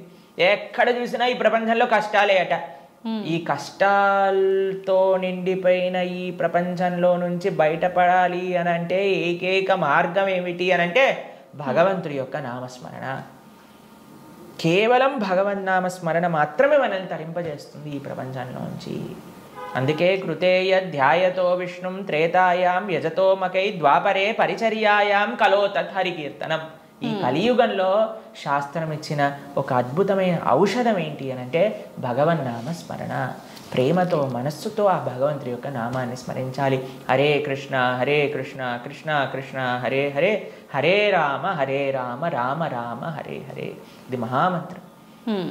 అందుకే హరిర్నామ హరిర్నామైవ కేవలం నాస్తైవ గతిరన్యద అని చెప్పారనమాట శాస్త్రంలో. ఆ భగవంతుడి యొక్క నామస్మరణ తప్ప ఈ కలియుగంలో ఇంకొక మార్గం లేదు తరించడానికి అని కూడా మన శాస్త్రం చెప్తుంది. కాబట్టి ప్రేమతో, భక్తితో, శ్రద్ధతో, విశ్వాసంతో, నమ్మకంతో మనం భగవంతుడి యొక్క నామస్మరణ చేయాలి. ఓకే. అయితే ప్రభుజీ కృష్ణుడి విగ్రహం పెట్టుకుంటుంటారు చాలామంది. అసలు ఎందుకు పెట్టాలి గురూజీ కృష్ణుడి విగ్రహాన్ని?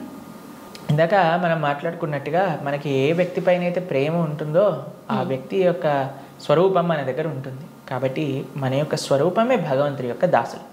కాబట్టి భగవంతుడిని ఆరాధన చేయాలి. మనం చాలామంది చేసే తప్పు ఏంటంటే స్వామి లేకుండా అమ్మని, అమ్మ లేకుండా స్వామిని ఆరాధన చేస్తూ ఉంటారు. అలా కాదు, మనం రాధాకృష్ణుని ఇరువురిని ఆరాధన చేయాలి.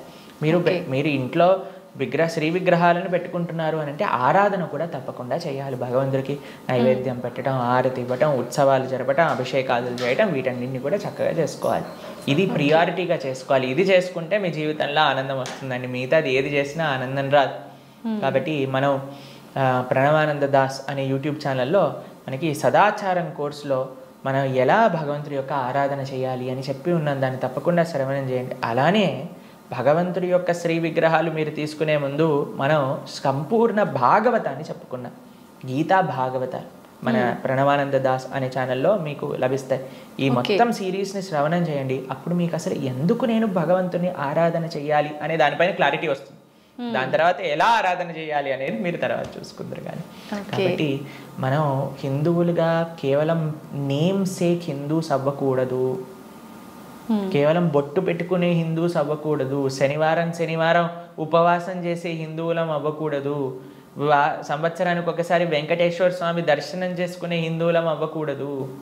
మనం అవ్వాలి అని అంటే మన సనాతన ధర్మం యొక్క తత్వం ఏంటి, గీతా భాగవతాలు ఏం చెప్తున్నాయి, అసలు హిందూ అంటే ఏంటి అని ఫస్ట్ తెలుసుకోండి. దాని తర్వాత మీ జీవితంలో ఒక పర్పస్ అనేది మీకు లభిస్తుంది. నిజంగా అసలు చాలా మంచి విషయం గురువు గారు ఇదైతే. అసలు చాలామంది నిజంగా మీరు అన్నట్టు భగవంతుని పూజించాలి అంటే ఏదో మొక్కుబడికి పూజించడమే కానీ నిజంగా ఒక ప్రేమ అభిమానాలతోటి ఆ భగవంతుని కనుక పూజిస్తే మీరు చెప్పిన ఆ కృష్ణలీలలన్నీ చూపిస్తాడనేది నిజంగా చాలా మంచి విషయం ప్రభుజీ. ప్రభుజీ నిజంగా భక్తుడు అంటే ఎవరు ప్రభుజీ? భగవంతుడి పట్ల పరిపూర్ణమైన నమ్మకం ఉన్నవాడు భక్తుడు. సుఖాలు వచ్చినా, దుఃఖాలు వచ్చినా, అవమానాలు వచ్చినా, పొగడతలు వచ్చినా, మన జీవితంలో ఏ సిచ్యువేషన్ వచ్చినా సరే మనం భగవంతుణ్ణి ఆశ్రయించి ఆయన పట్ల నమ్మకం ఉన్నవాడు భక్తుడు.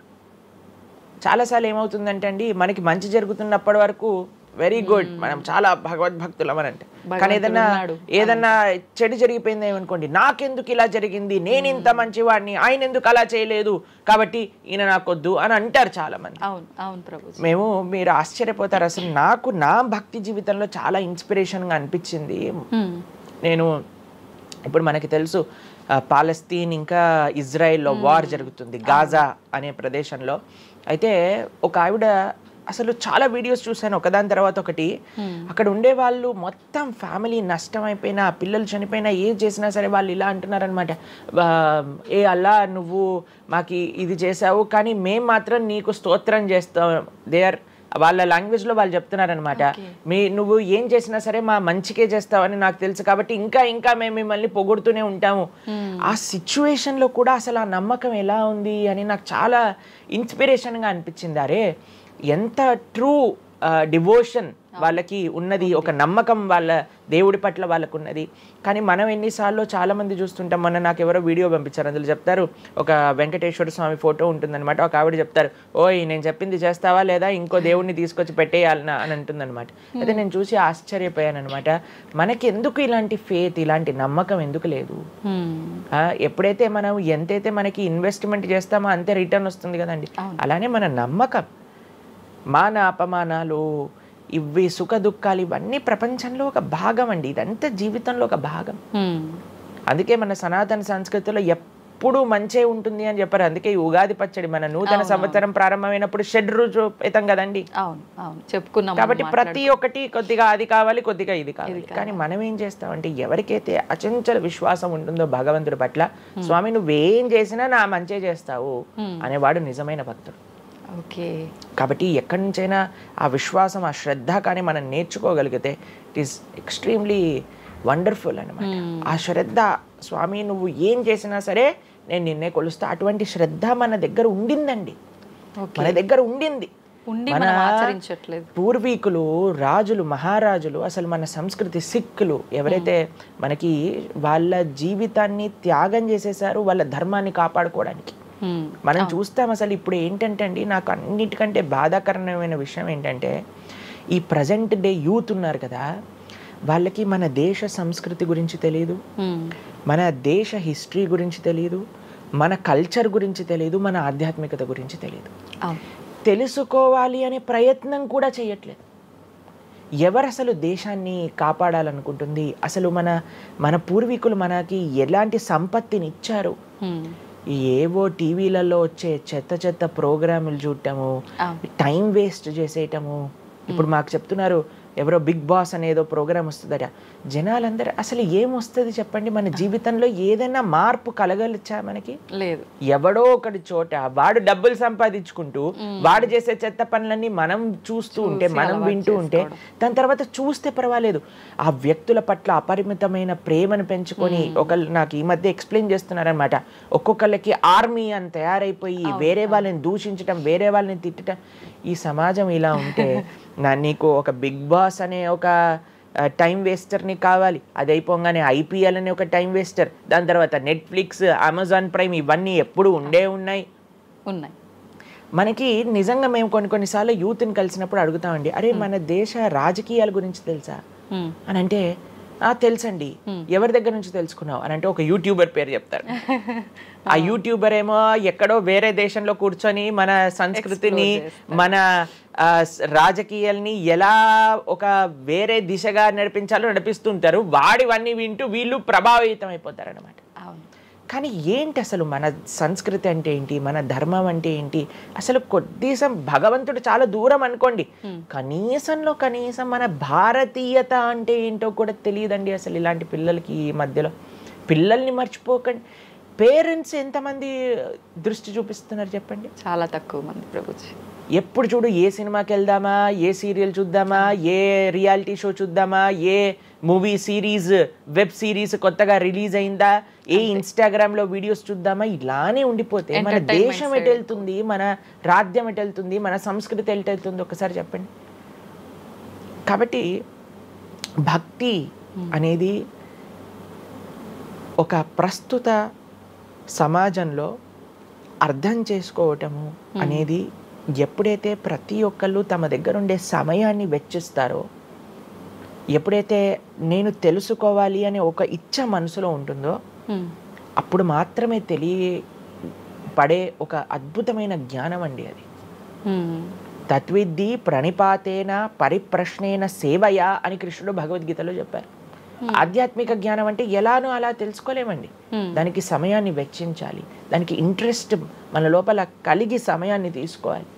అరే మనకి బిగ్ బాస్ చూడటంలో ఉన్నంత ఇంట్రెస్ట్ టైం, ఐపీఎల్ మ్యాచ్లలో చూడడానికి ఇంట్రెస్ట్ టైం, వెబ్ సిరీస్లు చూడడానికి ఉన్న ఇంట్రెస్ట్ టైం, ఒక గీతా భాగవతం వినడానికి మనం టైం పెడుతున్నామా? లేదు, అసలు అట్లాంటి ఆలోచనే రావట్లేదు కదా. మరి భక్తి అంటే ఏంటి, భగవంతుడు అంటే ఏంటి, భగవంతుడు మనకి ఏం చేస్తున్నాడు, ఇవన్నిటికీ సమయం వెచ్చించాలి కదండి. కాబట్టి అందుకే మనం ఎప్పుడు చెప్పేది, ఒక భక్తుడు అనేవాడు అన్నిటికంటే అదృష్టవంతుడు ఎవరికైతే భగవంతుడి యొక్క కృప అనుభవంలోకి వస్తుందో. అటువంటి అనుభవం కానీ మనం పొందాలి అని అనుకుంటే మనం సమయాన్ని కేటాయించాలి. ఇది చాలా ముఖ్యమైన విషయం. అయితే మనం ఆధ్యాత్మిక ప్రయాణం మొదలు పెట్టాలి అంటే ముందుగా చేయాల్సిన పని, మొట్టమొదటి అడుగు ఆధ్యాత్మిక ప్రయాణం ముందు పెట్టాలి అని అంటే ఇన్స్టాగ్రామ్, వాట్సాప్ని తగ్గించాలి. ఓకే. ఇంతకు ముందు ఏకాదశి, ఇప్పుడు రేపు ఏకాదశి ఉపవాసం అంటే నిర్జల ఉపవాసం అని, లేదా పలాహార ఉపవాసం అని అలా చెప్తారు. కొన్ని సంవత్సరాలు అయిపోయాక ఉపవాసం అని అంటే కనీసం ఈ రోజైనా ఫోన్ చూడొద్దు అని చెప్పే రోజులు కూడా వస్తాయేమో అనిపిస్తుంది. ఎందుకంటే ప్రతిసారి కూడా అడిక్టెడ్ జనాలందరూ కూడా వాట్సాప్ వీడియోలు, స్టేటస్లు, ఇన్స్టాగ్రామ్, యూట్యూబ్, టీవీ, వీటితో అడిక్ట్ అయిపోయి ఎంత సమయాన్ని వెచ్చిస్తున్నారు. అసలు మీరు అన్నట్టుగా జపం చేయడానికి అడుగురా అంటే జపం చేయడానికి సమయం లేదంటారు, వాట్సాప్ స్టేటస్ మాత్రం చూడడానికి సమయం ఉంటుంది. ఎంత విచిత్రం చెప్పండి. కాబట్టి మనము చాలా జాగ్రత్తగా మొట్టమొదటి అడుగు ఏంటి అని అంటే మనం చెయ్యకూడని విషయాలు పక్కన పెట్టడం. ఏంటి? అక్కర్లేని విషయాలు వినటం, అక్కర్లేని విషయాలు మాట్లాడటం, అక్కర్లేని విషయాల గురించి ఆలోచనలు చేయటం. వీటన్నిటిని పక్కన పెట్టి 4 నియమాలు చెప్పారండి మన శాస్త్రంలో భక్తిలో ముందుకెళ్ళడానికి. ధర్మ మార్గంలో ముందుకెళ్ళడానికి. మద్యం పానం శ్రియాసూన యథా అధర్మశ్చ చతుర్విధం అని భాగవతం చెప్తుంది. 4 రకములైన తప్పుడు అలవాట్లను మనం నిషేధన చెయ్యాలట. ఏంటి ఆ 4? మద్యము అని అంటే మద్యాన్ని సేవించటం, ఎనీ టైప్ ఆఫ్ ఇంటాక్సికేషన్ అని అనుకోండి. సిగరెట్లు కానీ, మందు కానీ, గుట్కా, మానిక్ చంద్, పాన్, ఇంకేమంటారు టొబాకో, ఇవన్నీ డ్రగ్స్, ఇవన్నీ అసలు చెప్తూ ఉంటే మిగతా ఎనీ కైండ్ ఆఫ్ ఇంటాక్సికేషన్ దీన్ని పక్కన పెట్టాలి. ఓకే, మనం భక్తి మార్గంలో ముందుకెళ్ళాలి అని అంటే చెప్తున్నాను. 2 మద్యం పానం శ్రియ అసూన. జూదము ఇంతకుముందు జూదం ఆడుతూ ఉండేవారు, మనకు తెలుసు పాచికలాట అని అనేవారు. మహాభారతంలో యుధిష్ఠిర మహారాజు గారు ఆడినప్పుడు ఏమైంది వాళ్ళ జీవితంలో మనందరికీ తెలుసు. ఎన్ని కష్టాలు పడాల్సి వచ్చింది, ఆస్తంతా వెళ్ళిపోవాల్సి వచ్చింది, అరణ్యానికి పాలవ్వాల్సి వచ్చింది. చాలా మంది అడుగుతారు ఎందుకు మహాభారతం యుధిష్ఠిరుడు ఆడాడు. ఆయన ఆడి చూపించారు, అయ్యా ఆడితే ఈ పని అవుతుంది. మనందరికి ఎగ్జాంపుల్ సెట్ చేయడానికి ఆయన చేశారు. సరే, ఆయన చేసింది తప్ప కదా, ఆయన ఏం అనుభవించారో తెలుసు కదండి. మనం ఎందుకు చెయ్యాలి ఆ పని? ఇప్పుడు జూదం యొక్క విపరీతమైన కాన్సిక్వెన్సెస్ తెలుసా అండి. ఇప్పుడు బెట్టింగ్ గేమ్లని, IPL మ్యాచెస్ కి బెట్టింగ్స్ అని, లేదా ఏదొస్తే దానిపైన బెట్టింగ్లు పెట్టడం, అవి ఇవి ఎన్ని అప్లికేషన్స్ తయారైపోయి ఎన్ని ఒక యువతని ఒక తప్పుడు మార్గంలో పెట్టడానికి. అసలు మాకు అప్పుడప్పుడు మేము యూట్యూబ్ చూస్తాం కదండి ప్రవచనాలు వినడానికి, మా గురువు గారి ప్రవచనాలు వినడానికి మేము చూస్తుంటాం అనమాట. అప్పుడు వస్తుంది రమ్మీ సర్కిల్ అని యాడ్ వస్తుంది అనమాట. ఇప్పుడు పేరు చెప్తున్నారు ఎందుకు ప్రభుజీ అని మీరు అనుకోవచ్చు. ఎందుకంటే పెద్ద పెద్ద సినిమా యాక్టర్స్ వాళ్ళు ప్రమోట్ చేసేది రమ్మీ సర్కిల్ అని, మానిక్ చంద్ కంపెనీస్ని, గుట్కాలని, తర్వాత ఏవైతే అన్హెల్దీ ప్రోడక్ట్స్ కోక్ ఇలాంటివి ఏవైతే సాఫ్ట్ డ్రింక్స్ కూల్ డ్రింక్స్ ఉంటాయో వాటిని మీరు ఒక్కసారి ఆలోచన చేయండి. వాళ్ళు నిజమైన శ్రేయోభిలాషులా మనకి ఒక్కసారి ఆలోచన చేస్తే మనకు అర్థమవుతుందని. మొత్తం ఒక దగ్గర ప్రపంచం అంతా ఇవి తప్పు, ఇవి మీకు మంచిది కాదు అని మొత్తుకుంటుంటే మీరు ఎవరైతే మీరు హీరోయిన్ నా రోల్ మోడల్ అని అనుకుంటున్నారో వాడు మీకు నేర్పించేది ఏంటి అని అంటే, నువ్వు ఈ పేకాటాడు, నువ్వు గుట్కా తిను, నువ్వు కూల్ డ్రింక్ తాగు, నీ జీవితం ఏమైనా మాకు పర్వాలేదు. మేము ఎక్కడికి వెళ్ళినా నోరు నొప్పొచ్చేటట్టు అరిచి చెప్తున్నా, అయ్యా ఇవి మంచిది కాదు, మీరు మంచి మార్గంలో ఉండండి, ఆరోగ్యాన్ని జాగ్రత్తగా పెట్టుకోండి, మనసు జాగ్రత్తగా ఉండండి, ధర్మాన్ని ఆచరణ చేయండి అని మేము చెప్తుంటే, కానీ జనాలకి వీటిల్లో ఇంట్రెస్ట్ లేదు. వీళ్ళకి నా రోల్ మోడల్ వాళ్ళు, నా రోల్ మోడల్ ఇది అని ప్రొద్దు నుంచి రాత్రి దాకా ఇన్స్టాగ్రామ్లో చూడటం, వాళ్ళగా మాట్లాడటం, వాళ్ళగా వస్త్రాలు వేసుకోవటం, వాళ్ళలాగా మేము కూడా వాళ్ళలాగా అవ్వాలి అని అనుకుంటే వాళ్ళు ఏం నేర్పిస్తున్నారు మీకు ఒక్కసారి ఆలోచన చేయండి. ఎంతమంది దేశంలో ఉండే యువత మొత్తం కూడా తప్పుడు మార్గంలోకి వెళ్తే మన భారతదేశ భవిష్యత్తు ఏం కావాలో ఒకసారి చెప్పండి.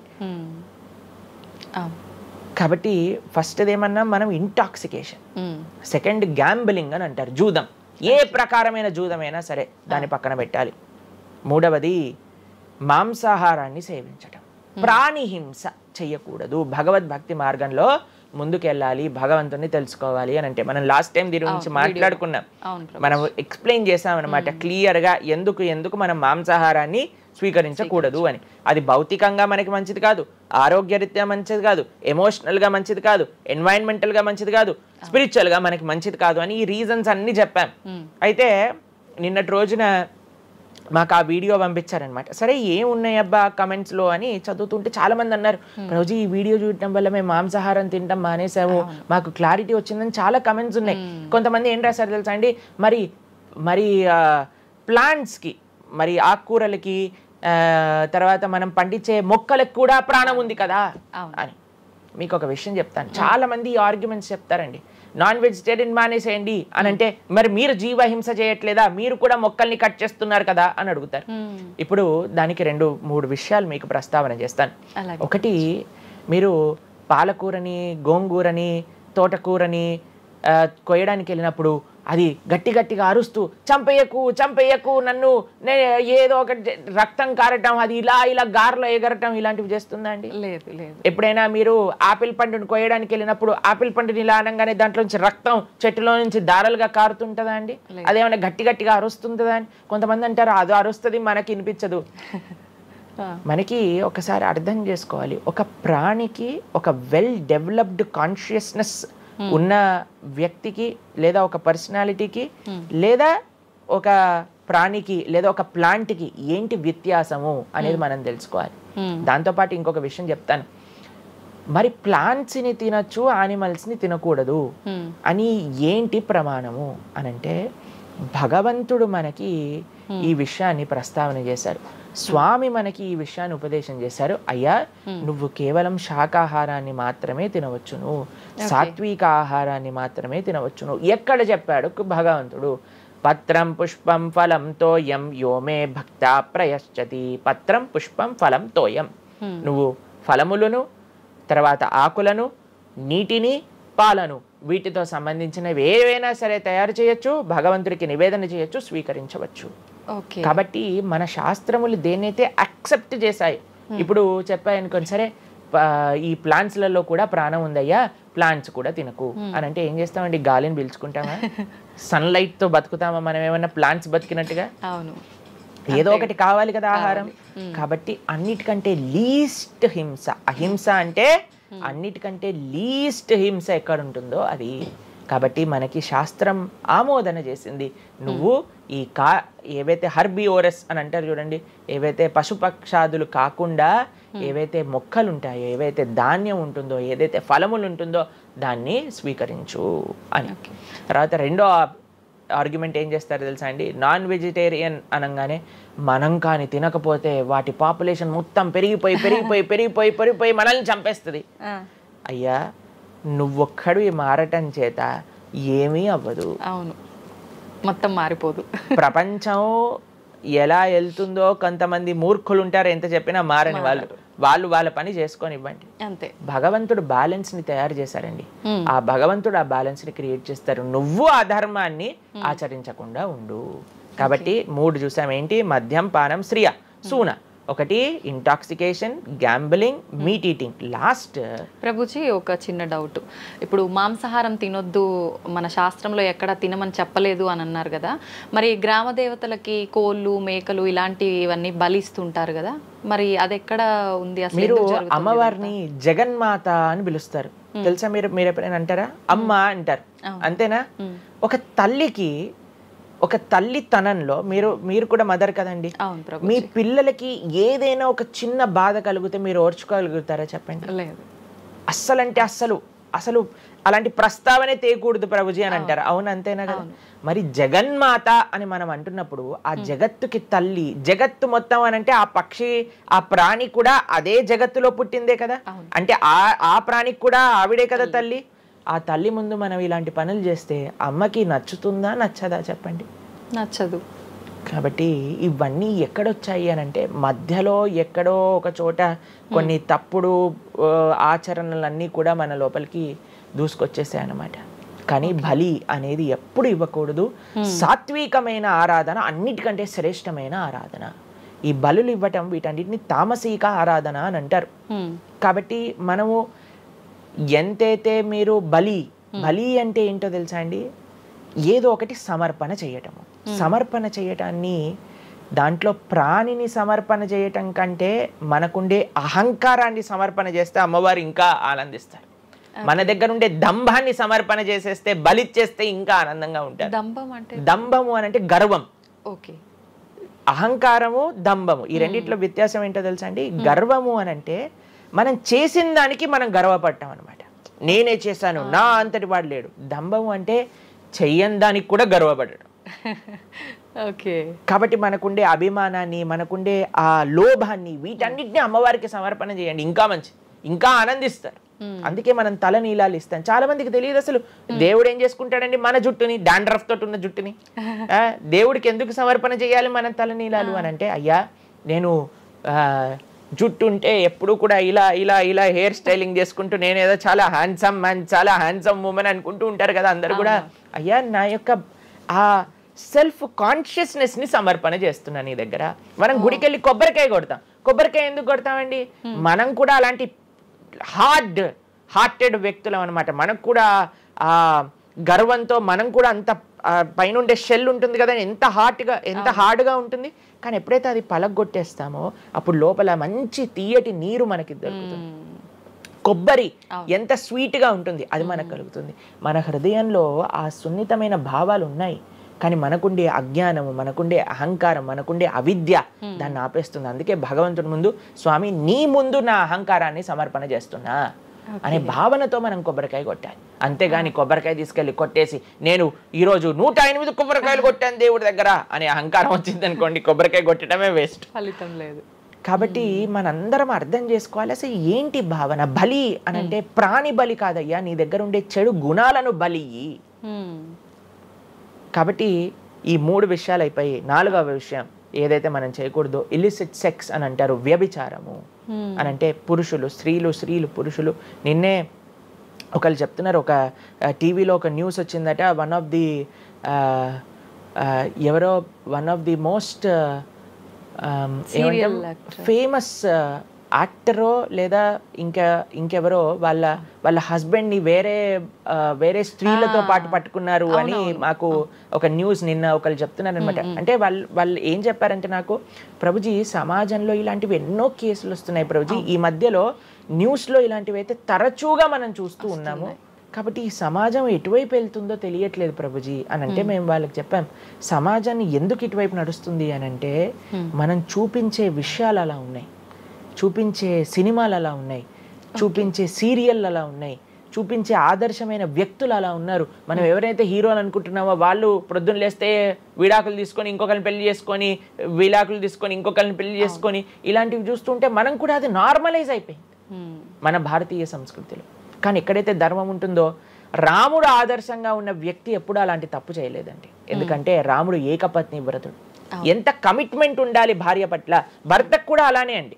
ఇప్పుడు ఒకళ్ళు తప్పు అంటే, ఇప్పుడు చాలా మంది అనుకుంటారు ఇది ఎత్తి పురుషులకే వర్తించింది అని. పురుషులకు ఎంతైతే వర్తిస్తుందో అంతే స్త్రీలకు కూడా వర్తిస్తుంది, స్త్రీలకు ఎంతైతే వర్తిస్తుందో అంతే పురుషులకు కూడా వర్తిస్తుంది. కాబట్టి 4 చాలా జాగ్రత్తగా ఉండాలి. పరస్త్రీ సంఘము, పరపురుష సంఘం, వీటి నుంచి చాలా జాగ్రత్తగా ఉండాలి. ఈ 4 కానీ మనం ఆచరించగలిగితే మన జీవితంలో, చెయ్యకూడనివి 4, చెయ్యాల్సినవి 4. ఇప్పుడు మనం చెయ్యకూడనివి 4 గురించి విన్నాం కదా, చెయ్యాల్సిన 4 ఏంటో ఒక నిమిషంలో చెప్పేస్తా. మంచి భక్తుల యొక్క సాంగత్యం, మంచి పుస్తకాలు చదవటం, భగవన్నామాన్ని జపం చేయటం, మంచి ఆహారాన్ని స్వీకరించటం.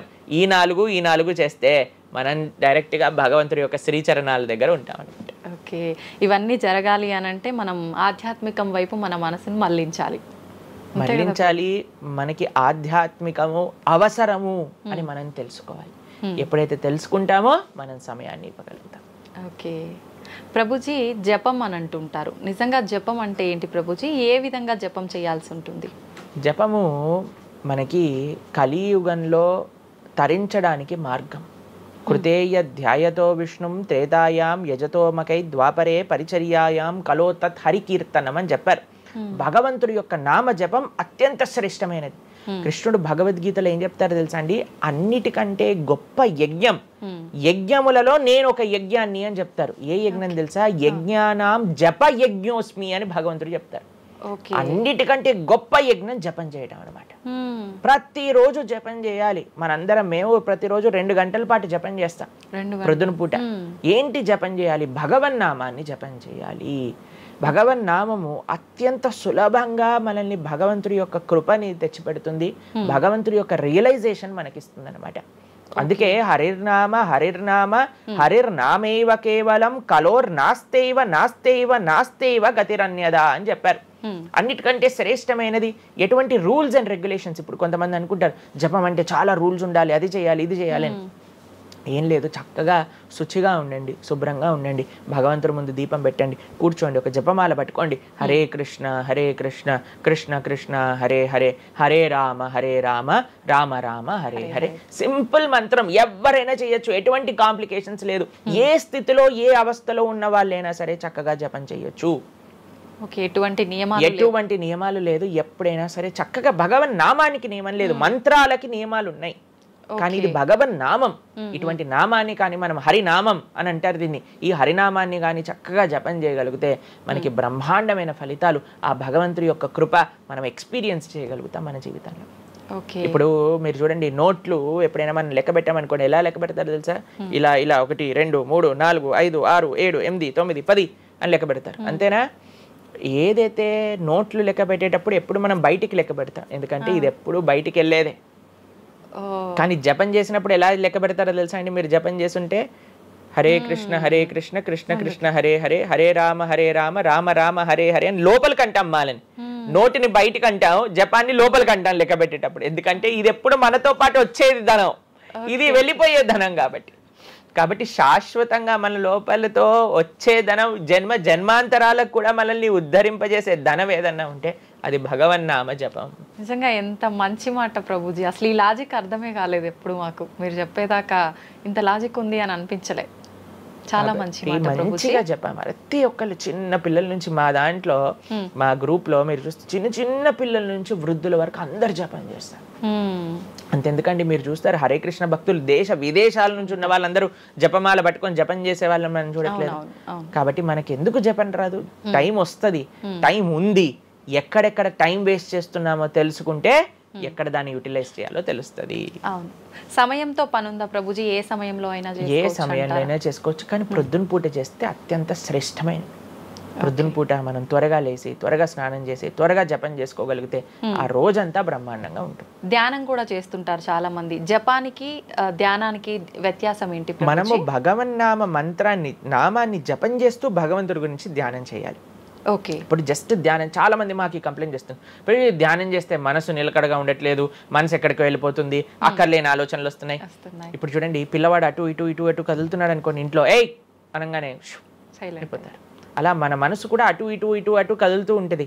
కానీ ఎప్పుడైతే మనం మంత్రంతో ధ్యానం చేస్తామో అప్పుడు మనసు ఇలా వెళ్ళిపోయింది అనుకోండి పక్కకి, హరే కృష్ణ అనగానే ఆ మనసు వచ్చేస్తుంది, వామ్మో వీడు కాన్షియస్గా ఉండండి నేను అటు ఇటు వెళ్తుంటే. కాబట్టి మనసు కూడా మనం ఆ నామం పట్ల మనం ధ్యానం చేయొచ్చు. ఎప్పుడైతే మనం నామాన్ని మంచిగా జపం చేస్తామో ఆ నామంలోంచే భగవంతుడి యొక్క రూపం, గుణం, లీల అవన్నీ కూడా ప్రకాశితం అవుతాయి. కానీ ఫస్ట్ మనం ధ్యానం నామం పైన పెట్టాలి. మన ఉచ్చారణ కరెక్ట్గా ఉందా, మనం చక్కగా ఆ నామాన్ని వింటున్నామా, దీనిపైన ధ్యాస ఉండాలన్నమాట. నిజంగా చాలా మంది ధ్యానం చేసేటప్పుడు ఆ ఏకాగ్రత అనేది రావట్లేదు, ఎన్నిసార్లు ప్రయత్నించినా అంటుంటారు కదా ప్రభుజీ. ఏం చేయాలంటారు ఆ ఏకాగ్రత రావాలంటే? ప్రాక్టీస్ చేయాలి. అభ్యాసేనతు కౌంతేయ, అభ్యాసం చేయాలి. ఇదేదో చాలా మంది ఏం చేస్తారు తెలుసా అండి, ప్రభుజీ నేను 3 రోజుల నుంచి జపం చేస్తున్నా కానీ నాకు ఆ రుచి కలగట్లేదు. అయ్యా 300 కోట్ల జన్మలు తీసుకున్నాం మనము, ఆ జన్మాంతరాల్లో ఉండే వాసనలు ఉన్నాయి కదా, కొద్దిగైనా మనం సమయం ఇవ్వాలి భగవంతుడి యొక్క నామం. ఇప్పుడు మురికి పట్టిన ఒక క్లాత్ ఉందనుకోండి, ఇంకులో ముంచేసిన క్లాత్ ఉందనుకోండి, దాన్ని ఇచ్చాను అనుకోండి, ఇప్పుడు ఒక్క ఉతుకుల్లో పోతుందా ఇంకంతా? ఒక ఉతుకు తర్వాత ఇంకో ఉతుకు తర్వాత ఇంకో కొద్దిగా వెళ్తూ ఉంటుంది, కొద్దిగా వెళ్తూ ఉంటుంది. కొన్నిసార్లు మనకి ఫస్ట్ 3-4 వాషెస్లో తెలియదు అసలు పోయిందా లేదా. పోతుంది కానీ మనకంత ఎవిడెంట్గా కనిపించదు. కానీ 10, 15, 20, 30 సార్లు అయ్యాక తెలుస్తుంది. 100 సార్లు అయ్యాక మళ్ళీ మనకి తెల్లగా ఆ క్లాత్ బయటికి వచ్చేస్తుంది. అలానే మనం కూడా ప్రయత్నం చేస్తూ ఉండాలి. ఎన్ని జన్మలు మనం మాయకి ఇచ్చేసి ఒక జన్మలో 3 రోజులు మనం భగవన్నామాన్ని జపం చేసి ఇప్పుడు నాకేం కలగలేదు అని అంటే ఎలా చెప్పండి? ఆ నిష్ఠ, సిన్సియారిటీ ఇవ్వాలి టైం మనకి. ఎలాగైతే మీరు టైం దీనికి ఇచ్చారో అలానే టైం భగవంతుడు కూడా ఇవ్వాలి. తప్పకుండా ఆ ప్రాసెస్లో తప్పలేదు. మన సిన్సియారిటీ ఎంత సిన్సియర్గా మనం చేస్తే అంత తొందరగా మనకు కృప అనేది లభిస్తుంది. ఓకే ప్రభుజీ, పునర్జన్మలు అని అంటుంటారు. పునర్జన్మలు ఉంటాయా? ఇందాక మీరు చెప్పినట్టు ఎన్నో జన్మల వాసనలు మనకి జన్మలో కూడా అవి ఉంటాయి అని చెప్పన్నారు కదా, ఆ వాసనలకు సంబంధించిన ఆ లైఫ్ని మళ్ళీ ఈ జన్మలో మనం అనుభవిస్తామా? తప్పకుండా. మీరు అంతెందుకండి, మీరే ఎన్నోసార్లు మీ జీవితంలో కొంతమందిని కలిసి ఉంటారు, వాళ్ళు చెప్తారు ఇది ఈ జన్మలోంచి కాదు, పక్కా వీడి పోయిన జన్మలోదే ఈ లక్షణం. ఎందుకంటే చాలా మంది అంటారు మా ఇంట్లో ఎవరండి ఇలా ఉండరండి కానీ వీడికొక్కటే ఈ గుణం వచ్చింది అని అంటూ ఉంటారు. మనం చాలాసార్లు చూస్తాం చిన్న పిల్లలకి వాళ్ళకి మనకు నేర్పించకుండానే ఒక టాలెంట్ వచ్చేస్తుంది. వాళ్ళు ఆ విధంగా నేను మొన్న బృందావనం వెళ్ళినప్పుడు మేము చూసాము, అక్కడ చిన్న పిల్లవాడండి, నాకు తెలిసి 3-4 సంవత్సరాలు ఉంటాయి, 250 కంటే ఎక్కువ ట్యూన్లలో హరే కృష్ణ మంత్రాన్ని పాడుతున్నాడు ఆయన. వాళ్ళ పేరెంట్స్ని అడిగాం, అయ్యా ఎలా నచ్చింది? ప్రభుజీ మేమేం తెలియదు ప్రభుజీ, చిన్నప్పటి నుంచి హార్మోనియం దగ్గరికి వెళ్ళి టిక్ టిక్ టిక్ టిక్ అనేవాడు, వాడే పాడుతున్నాడు, వాడికి మొత్తం హార్మోనియం ఎవ్వరు నేర్పించలేదు, వాడే పాడుతున్నాడు అని. అలా ఎన్నో మీరు డాక్టర్ ఐన్ స్టీవెన్సన్ మీరందరూ ఇంటర్నెట్ ఉంది కదా, మీ అందరికి ఫోన్లు ఉన్నాయి కదా, డాక్టర్ ఐన్ స్టీవెన్సన్ అని నొక్కండి. 2500 కంటే ఎక్కువ కేసుల పైన ఆయన రీసెర్చ్ చేశారు. రీఇన్కార్నేషన్, పునర్జన్మ కలిగిన కేసెస్లో అనమాట. కాబట్టి మీరు జస్ట్ రీఇన్కార్నేషన్ కేసెస్ అని మీరు యూట్యూబ్లో టైప్ చేస్తే ఎన్నో వస్తాయి మీకు. కాబట్టి పునర్జన్మ ఉన్నది. పునర్జన్మ సిద్ధాంతాన్ని ప్రస్తావన చేసి వాటిని నమ్మకం ఉన్న వాళ్ళే సనాతన ధర్మానికి సంబంధించిన వాళ్ళు అనమాట. కాబట్టి ఏది కూడా మనకి స్పాంటేనియస్గా రాదు, అంతా కూడా కర్మ. What ever we do that comes around అనమాట. కాబట్టి ఈ పునర్జన్మ సిద్ధాంతం అనేది తప్పకుండా ఉన్నది. పునర్జన్మ ఉంటుంది. జన్మాంతరాల వాసనలు అనేవి ఉంటాయి. ఎప్పుడైతే మనం ఆధ్యాత్మిక సాధన, ఎప్పుడైతే మనం భగవద్భక్తి చేస్తామో ఆ వాసనలన్నీ కూడా తొలగిపోతాయి. మనం చక్కగా మంచి ధార్మికమైన వ్యక్తిలా మనం మళ్ళీ మారచ్చు అనమాట. ప్రభుజీ, పునర్జన్మ ఉంటుంది అని అనుకున్నాం మనం. అయితే పునర్జన్మ అంటే అంతకుముందు జన్మకు సంబంధించిన పాపం పుణ్యం ప్రతి ఒక్క దాని ప్రభావం ఈ జన్మలో ఉంటుందంటారా ప్రభుజీ? తప్పకుండా. చాలా మంది అంటారు, ప్రభుజీ వాళ్ళు ఇంత పిచ్చి వాళ్ళు కానీ ఇంత ఆనందం ఎందుకు వస్తుంది అని అంటే, వాళ్ళు గత జన్మలో చేసిన పుణ్యం ఇప్పుడు వాళ్ళకి వస్తుంది, ఈ జన్మలో చేసే పాపం మళ్ళీ వస్తుంది. ఎవరు కూడా ఎస్కేప్ అవ్వలేరండి. ఇప్పుడు మీరు అనుకుంటున్నారు మనం బాధపడుతున్నాం, గత జన్మలో చేసిన పాపాన్ని ఇప్పుడు మనం అనుభవిస్తున్నాం, ఇప్పుడు మేము మంచి వాళ్ళం ప్రభుజీ, మీకు కూడా వస్తుంది ఆ ఛాన్స్. కాబట్టి ఈ కర్మ సిస్టమ్ ఏదైతే భగవంతుడు ఇది చేశారో దాని నుంచి ఎవ్వరు ఎస్కేప్ కాలేరు. ఆయన సిస్టమ్ చాలా పక్కా. ఇక్కడ ఉండే మనం అప్పుడప్పుడు ట్రాఫిక్ సిగ్నల్ ని దాటేసి ట్రాఫిక్ పోలీస్ నుంచి ఎస్కేప్ అవ్వచ్చు, కానీ భగవంతుడి యొక్క రేడార్ నుంచి ఎస్కేప్ అవ్వలేదన్నమాట. ఎందుకంటే ఆయన హృదయంలో ఉండే కదా అన్ని నోట్ డౌన్ చేసుకునేది. కాబట్టి తప్పకుండా గత జన్మ పుణ్యము, గత జన్మ పాప ఫలితాలు ఈ జన్మలో అనుభవించాల్సిందే. చాలా మంది మమ్మల్ని అడుగుతారు, ప్రభుజీ నరకానికి తీసుకెళ్తారు కదా. ఆ నరకానికి తీసుకెళ్తారు, మరి నరకంలోనే అంత అయిపోగొడితే మళ్ళీ ఈ జన్మలో ఇవ్వటం ఎందుకు? ఇన్స్టాల్మెంట్లో వస్తాయి, ఈఎంఐస్ కింద కట్టాల్సి వస్తుంది అనమాట మన ఫలితాన్ని. కొద్దిగా నరకంలో, కొద్దిగా ఈ జన్మలో, మళ్ళీ వచ్చే జన్మ. ఒకటేసారి ఆ యొక్క ఫలితాన్ని కానీ ఇచ్చేస్తే మనం తట్టుకోలేము. కాబట్టి భగవంతుడి యొక్క కృప నిజంగా చెప్పాలంటే ఇన్స్టాల్మెంట్స్ లో వచ్చేది. ఇప్పుడు చూడండి, ఒకసారి 10 కోట్లు కట్టాలి అంటే అది ఈజీయా, లేదా ఇన్స్టాల్మెంట్ లో కట్టాలంటే ఈజీయా? అందుకే కదండి అందరు ఈఎంఐలు కావాలండి. అలానే పుణ్యము, అలానే పాపం కూడా. కొద్దిగా స్వర్గంలో అనుభవించు, కొద్దిగా ఇప్పుడు అనుభవించు, మళ్ళీ నెక్స్ట్ జన్మలో అనుభవించు. అది తప్పదు, ప్రతి ఒక్కరు అనుభవించాల్సిందే. లేకపోతే చెప్పండి, అసలు ఈ జన్మలో ఎందుకు కొంతమంది కష్టాలు అనుభవిస్తున్నారు? కొంతమందికి పుట్టుక నుంచే కష్టం వస్తుంది, కొంతమంది కొన్ని డిఫెక్ట్స్ తో పుడతారు. ఎందుకు? If God is equal to everybody, then why did God create different people differently అని అంటే, భగవంతుడు తయారు చేయలే, భగవంతుడు ఇనిషియేట్ చేశారు ఆ సిస్టమ్ని. దాంట్లో మనం ఏ విధంగా చేస్తే ఆ కర్మ ద్వారా అలా మనం పుట్టవలసి వస్తుంది. కానీ మనము పాస్ట్ గురించి చింత, అయ్యో ఎన్ని పాపాలు చేశానో నాకు ఇది వస్తుంది, దీని గురించి చింత చేయకండి. అయ్యా నేను ఫ్యూచర్లో ఇది చేసి నేను ఇలా చేయబోతుంది, దాని గురించి పాడి. ఇప్పుడు నీ దగ్గర సమయం ఉంటే నువ్వు ఇప్పుడు ధర్మాచరణ చెయ్యి, ఇప్పుడు భగవంతుడిని ఆశ్రయించు, ఇప్పుడు ధార్మికంగా ఉండు. భగవంతుడు దాన్ని దీన్ని రెండింటినీ తీసేస్తారా, ఆయన యొక్క లోకానికి మనం వెళ్ళవచ్చు. కాబట్టి భగవంతుడు అదే చెప్పారు, సర్వధర్మాన్ పరిత్యజ్య మామేకం శరణం వ్రజ అహం త్వాం సర్వ పాపేభ్యో మోక్షయిష్యామి మా శుచ. ఇది భగవంతుడు ఇచ్చిన ఒక ఆశ్వాసన భగవద్గీతలో. అన్నిటినీ వదిలిపెట్టేసాయి, అన్ని రకాల చెడు వస్తువుల్ని, అన్ని రకాల మంచి, నువ్వు నాకు శరణు వేరు, నేను నీ పాప పుణ్యాలు మొత్తం తీసేస్తాను. యద్గత్వా న నివర్ధంతే తద్ధామ పరమం మమ. భగవంతుడి దగ్గర నుంచి చేరుకున్నాం అనుకోండి, మళ్ళీ ఈ ప్రపంచంలో ఈ యొక్క కష్టాలు ఉండే ఈ నేలపైన మళ్ళీ రావాల్సిన అవసరం లేదు. స్వామితో బ్రహ్మాండంగా స్వామి యొక్క సేవలో సుఖంగా ఉండొచ్చు మనం. అయితే ప్రభుజీ చాలా మంది చెప్తుంటారు, అన్ని అనుభవించింది తప్పదు అన్నప్పుడు ఎందుకు భగవంతుని ఆరాధన చెయ్యాలి అని. వాళ్ళందరికీ ఇది మంచి సమాధానం ప్రభుజీ. నిజంగా చాలా మంది ఇదే అంటుంటారు, అంతే కదండి, ఇంత భగవంతుని ఆరాధించినా ఈ కష్టాలు తప్పట్లేదు, అసలు లైఫ్ ఏం చేంజ్ అవ్వట్లేదు, మనశ్శాంతి లేదు, ఎందుకు అసలు ఆరాధించాలని చెప్పి అసలు భగవంతుని పూజించడం కూడా మానేస్తుంటారు. మళ్ళీ ఇప్పుడు ఆపేస్తే మళ్ళీ నెక్స్ట్ ఏంటి అని ఆలోచన చేయాలి.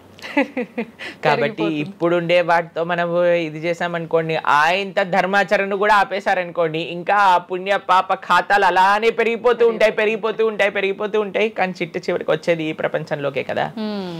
కాబట్టి మనకి చెడు చేయటం పనికిరాదు, కేవలం మంచి చేయటం కూడా పనికిరాదు. భగవద్భక్తి అన్నిటికంటే టాప్ మోస్ట్. కాబట్టి మనం ధార్మికంగా ఎంత భగవద్భక్తితో ఉంటే అది మనకి అంత మంచిది. ఓకే ప్రభుజీ, కర్మ సిద్ధాంతం అన్నారు కదా, అసలు కర్మ సిద్ధాంతం అంటే ఏంటి ప్రభుజీ? ఏం చెప్తోంది అసలు? మనం చెయ్యంది మనకి రాదు, మనం చేసింది తప్పకుండా మనకు వస్తుంది. ఇదే కర్మ సిద్ధాంతం. Every action has equal and opposite reaction. Okay okay. ఇలా అయితే ఈ లా ఉందో అదే కర్మ సిద్ధాంతం. అంటే నువ్వు చేసింది ఏదైనా సరే ఆ యొక్క ఫలితం నుంచి తప్పించుకోలేవు. తర్వాత ఏదైతే నువ్వు చేసావో దాని నుంచి తప్పించుకోలేవు. మంచి అయినా చెడైనా మొన్న అయింది నీకు ఈ రోజు వస్తుంది, ఈ రోజు చేసిన దానికి రేపు వస్తుంది. ఇదే కర్మ సిద్ధాంతం అంటే. కాబట్టి ఎప్పుడు ఇది మన మనసులో ఉండాలి.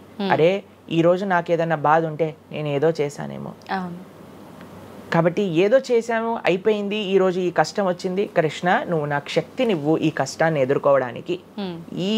ఇప్పటి నుంచి నేను ఇలానే మంచిగా ఉంటాను, ఎప్పుడూ అధర్మం వైపు వెళ్లకుండా ఉంటాను, స్వామి నువ్వే రక్ష అని ఆ ధర్మ చింతన ముందుకు తీసుకెళ్ళటం.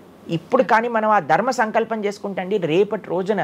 మరి చాలా మంది రేపు ఎవరు చూసారో లేదో, అయ్యా రేపు ఎవరు చూసారో లేదో అని కానీ మీ పిల్లవాడు చెప్పి నేను ఇప్పుడు కష్టపడను, రేపు నాకు ర్యాంక్ వచ్చాక నాకు ప్లేస్మెంట్ వస్తుందో లేదో నాకేం గ్యారంటీ ఉంది కాబట్టి నేను చదవను అన్నాడు అనుకోండి, ఏం చెప్తారు మీరు?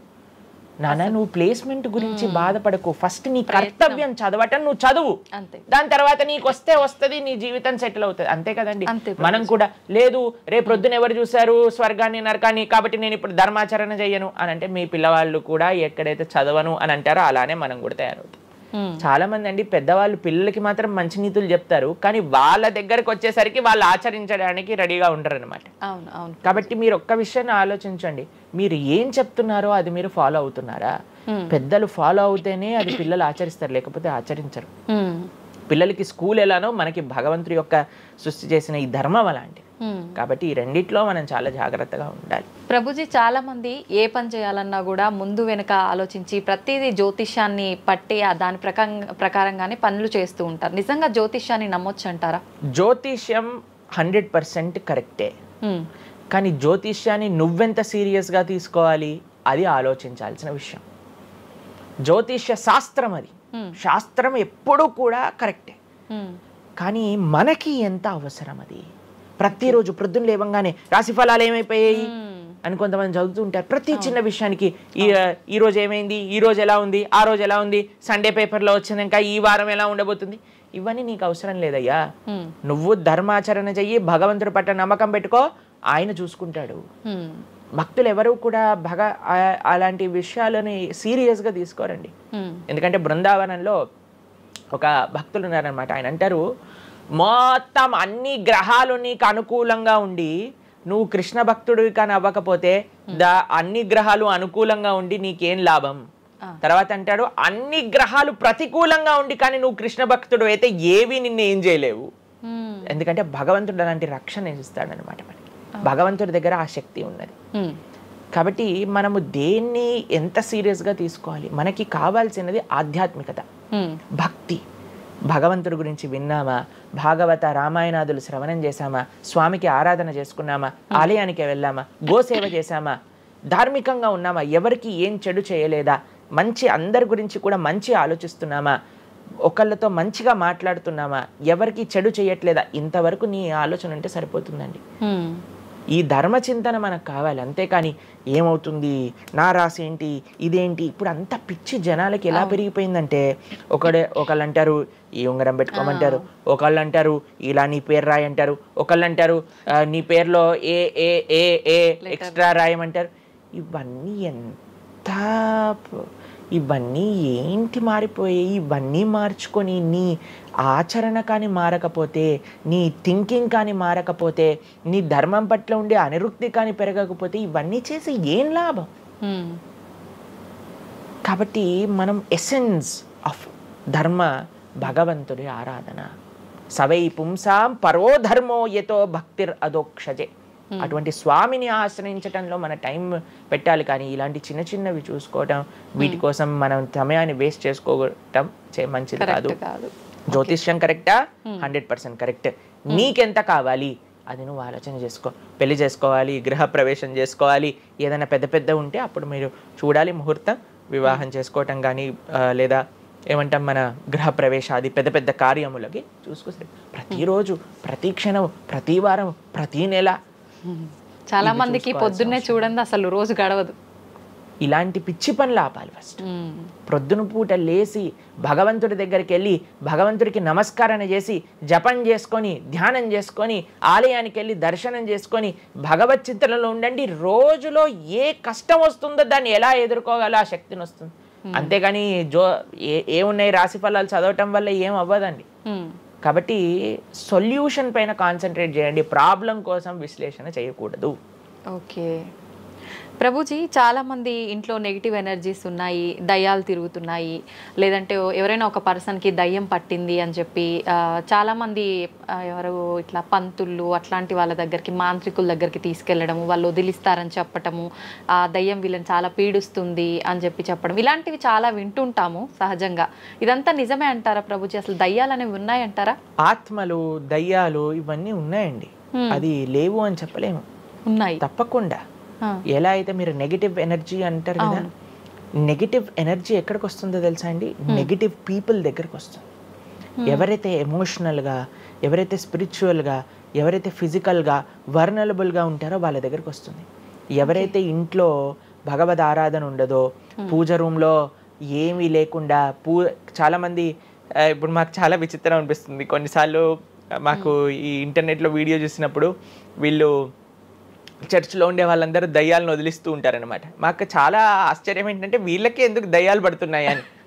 కాబట్టి ఎందుకు దయ్యాలు ఎవరింటి పర్సనాలిటీస్లోకి వెళ్తాయో తెలుసండి? ఎవరైతే క్లీన్లీనెస్ మెయింటైన్ చేయరో, ఓకే, ఎవరైతే సమయానికి స్నానం చేయటం కానీ, సమయానికి శుచిగా శుభ్రంగా ఇల్లు శుభ్రంగా ఉంచుకోవటం కానీ, దేవాలయంలో భగవంతుడి యొక్క మూర్తులకి చక్కగా ఆరాధన చేసి ధూపం దీపం నైవేద్యం తోరణం ఉత్సవాలు పండగలు యజ్ఞాది యాగాదులు ఇవన్నీ ఉన్న చోట ఎప్పటికీ నెగిటివ్ ఎనర్జీ అనేది ప్రవేశించలేదు. ఓకే. కానీ ఎక్కడైతే జనాలు డిమ్గా డల్గా ఎటువంటి వైబ్రెన్స్ లేకుండా ఎప్పుడు ఎమోషనల్ వర్నలబుల్గా బాధల్లో ఉంటూ ఆధ్యాత్మికంగా లేకుండా ఇల్లంతా గందరగోళంగా చెత్త చెదారంతో ఎప్పుడైనా సరే ఫ్రెష్ ఫుడ్ కాకుండా స్టేల్ ఫుడ్, బయట సోర్స్ తెలియని ఫుడ్ వాటిని తినటం వల్ల అలాంటి మెంటాలిటీస్, అలాంటి నెగిటివ్ ఎనర్జీ ఈజీగా ఇటువంటి నెగిటివ్ ఎన్వైరన్మెంట్లోకి వచ్చేస్తుంది అనమాట. ఓకే. కానీ ఎప్పుడైతే మనం వైబ్రెంట్గా భగవన్నామ చక్కగా బొట్టు పెట్టుకొని చక్కగా మంచిగా సాంప్రదాయంగా రెడీ అయ్యి చీర సాంప్రదాయం మన సాంప్రదాయం మన చీర అండి.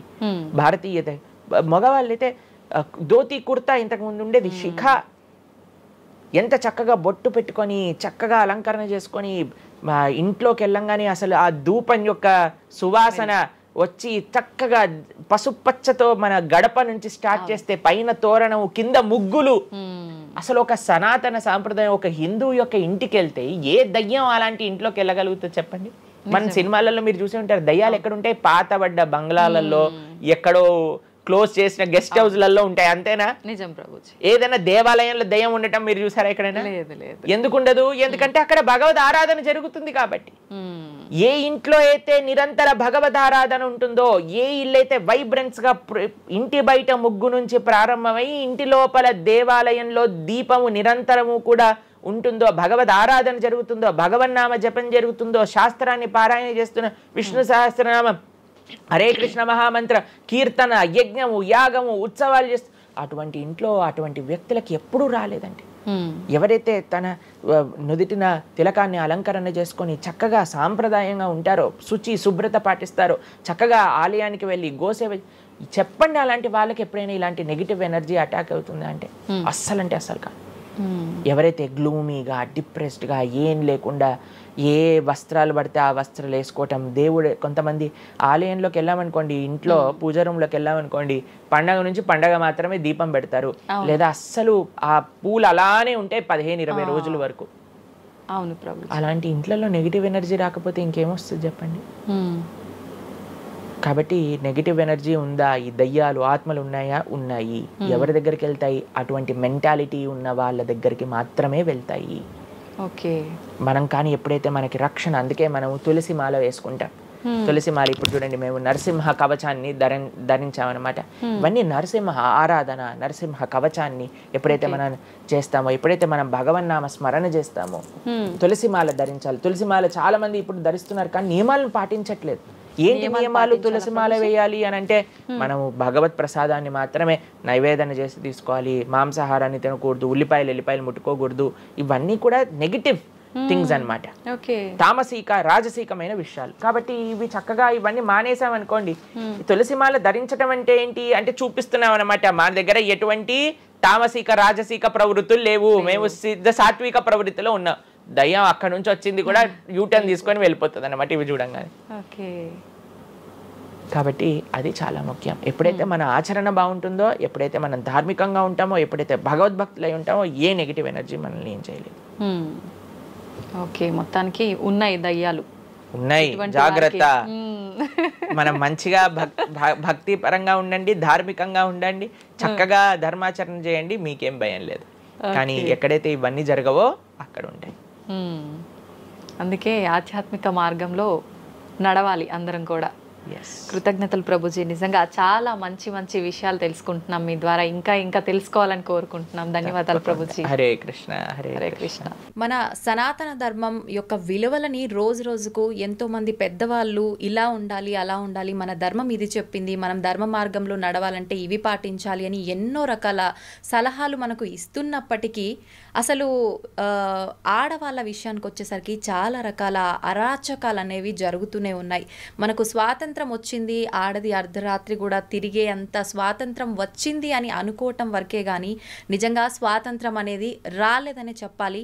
చిన్న చిన్న 6 నెలల పసికందుల పైనుంచి కూడా తీసుకుంటే ప్రతి ఒక్క ఆడదైతే చాలు ఏదైనా చెయ్యొచ్చు అనే ఒక రోజుకి ఇప్పుడు ఆడదాని పరిస్థితిని దిగజారు చేస్తున్నారు. అసలు ఇదంతా ఎందుకు జరుగుతోంది? మన సనాతన ధర్మం యొక్క గొప్పతనాన్ని మర్చిపోబట్టేనా, అసలు ఏంటి అనే విషయాన్ని ప్రస్తుతం మాట్లాడబోతున్నాను ప్రణవానంద ప్రభుజీ గారితో. ఇప్పుడు ప్రభుజీతో మాట్లాడి దానికి సంబంధించిన విషయాలన్నింటినీ క్లియర్గా తెలుసుకుందాం. నమస్తే ప్రభుజీ. నమస్కారం అండి. ప్రభుజీ, మనకు ఎంత స్వాతంత్రం వచ్చినా ఎంతోమంది గొప్పవాళ్ళు మీలాంటి వాళ్ళు ఎన్నో రకాలుగా మంచి మంచి విషయాలు తెలియచేస్తున్నా కూడా ఆడవాళ్ళ విషయానికి వచ్చేసరికి వాళ్ళ పైన జరిగే అఘాయిత్యాలు అరాచకాలు మాత్రం ఏ రోజు తగ్గట్లేదని చెప్పాలి ప్రభుజీ. గత కొన్ని రోజుల నుంచి చూస్తున్నాం, చిన్న చిన్న పిల్లల నుంచి ఉయ్యాలలో ఉన్న పసికందు పై నుంచి కూడా అత్యాచారం జరిగే విషయాలైతే వింటున్నాం. ప్రస్తుతం చూసుకుంటే ఒక 10 రోజుల నుంచి ఒక విషయం అయితే ఎక్కువగా వింటున్నాం. కోల్కతాలో జూనియర్ డాక్టర్ పైన జరిగిన సంఘటన, అసలు అది మాట్లాడడానికే చాలా బాధాకరమైన విషయం. ఎందుకు ప్రభుజీ ఇలాంటివన్నీ ఎందుకు జరుగుతున్నాయి? ఇంత ఘోరమైన పరిస్థితులు తలెత్తుతున్నప్పుడు భగవంతుడు ఎందుకు అవి ఆపటానికి ప్రయత్నం చేయట్లేదంటారు? మీకు ఒక విషయం చెప్తాను. మీరు అన్నారు మీలాంటి వాళ్ళు ఇన్ని విషయాలు చెప్తున్నా సరే ఎందుకు ఈ సమాజం మారట్లేదు అని. మేము ఇన్ని విషయాలు చెప్తున్నా సరే ఎంతమంది వింటున్నారండి? ఎంతమంది తల్లిదండ్రులు తమ పిల్లల్ని ఒక మంచి మార్గంలో మంచి ఎగ్జాంపుల్స్ చూపించి పెంచుతున్నారండి? ఇప్పుడు ప్రస్తుత సమాజంలో ఎలాంటి సీరియళ్ళు నడుస్తున్నాయి, ఎలాంటి సినిమాలు నడుస్తున్నాయి మీకు తెలియదా? స్త్రీని ఒక లేడీని ఎంత ఆబ్జెక్టిఫై చేసి చూపిస్తున్నారు, మనం చూడట్లేదా అండి ఈ ప్రపంచంలో? చూస్తున్నాం. సినిమాలు ఎక్కడైతే స్త్రీలని కొడుతున్నారో, ఎక్కడైతే స్త్రీలని హింసిస్తున్నారో అటువంటివన్నీ సూపర్ డూపర్ హిట్ అయిపోయి 100 రోజులు నడిచిపోయి అందరూ ఎగబడి అలాంటి సినిమాలకు వెళ్ళి చూసేస్తున్నారు కదా.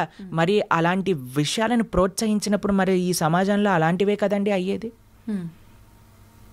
మనం ఇంత ప్రార్థన చేస్తూ ఎన్నిసార్లు మనం ఇప్పుడు మిమ్మల్ని మేము ఎలా పిలుస్తాం చెప్పండి? మాతాజీ అని పిలుస్తాం. మాతాజీ అని పిలుస్తాం, అంతేనా? ఎప్పుడైతే మనము ప్రతి ఒక్క స్త్రీని అమ్మ అనే ఒక పేరుతో గౌరవిస్తామో అప్పుడు ఎటువంటి ఇలాంటి భావన రాదండి. ఏ సినిమాలో మీకు ఇలాంటి భావన చూపిస్తున్నారండి? లేదు. ఎక్కడ ఏ సీరియల్ కానీ, ఏ టీవీ ఛానల్లో కానీ, ఏ మూవీ క్రియేషన్లో కానీ స్త్రీ పైన గౌరవము, రెస్పెక్ట్ అనేది ఉంటుందా? ఎంత ఈజీగా ఈ ఒక స్త్రీ అనేది నీ ఎంజాయ్మెంట్ కోసమే పుట్టింది కాబట్టి నువ్వు ఏదైనా చేసుకోవచ్చు. కొట్టినా పర్వాలేదు, తిట్టినా పర్వాలేదు, ఏదైనా పర్వాలేదు, ఎవ్రీథింగ్ ఈజ్ నార్మల్ అని లక్షల కోట్లు మీరే ఇచ్చి మీ పిల్లల్ని మీరు తీసుకెళ్ళి ఆ సినిమాలను ప్రోత్సహించి ఈరోజు ఇలాంటివి అయినా ఇప్పుడు ఎందుకు అవుతున్నాయి అని మనం ఎలా అడుగుతాం చెప్పండి. మీకు ఒక విషయం చెప్తాను, శాస్త్రంలో ఒక విషయం చెప్పున్నారు.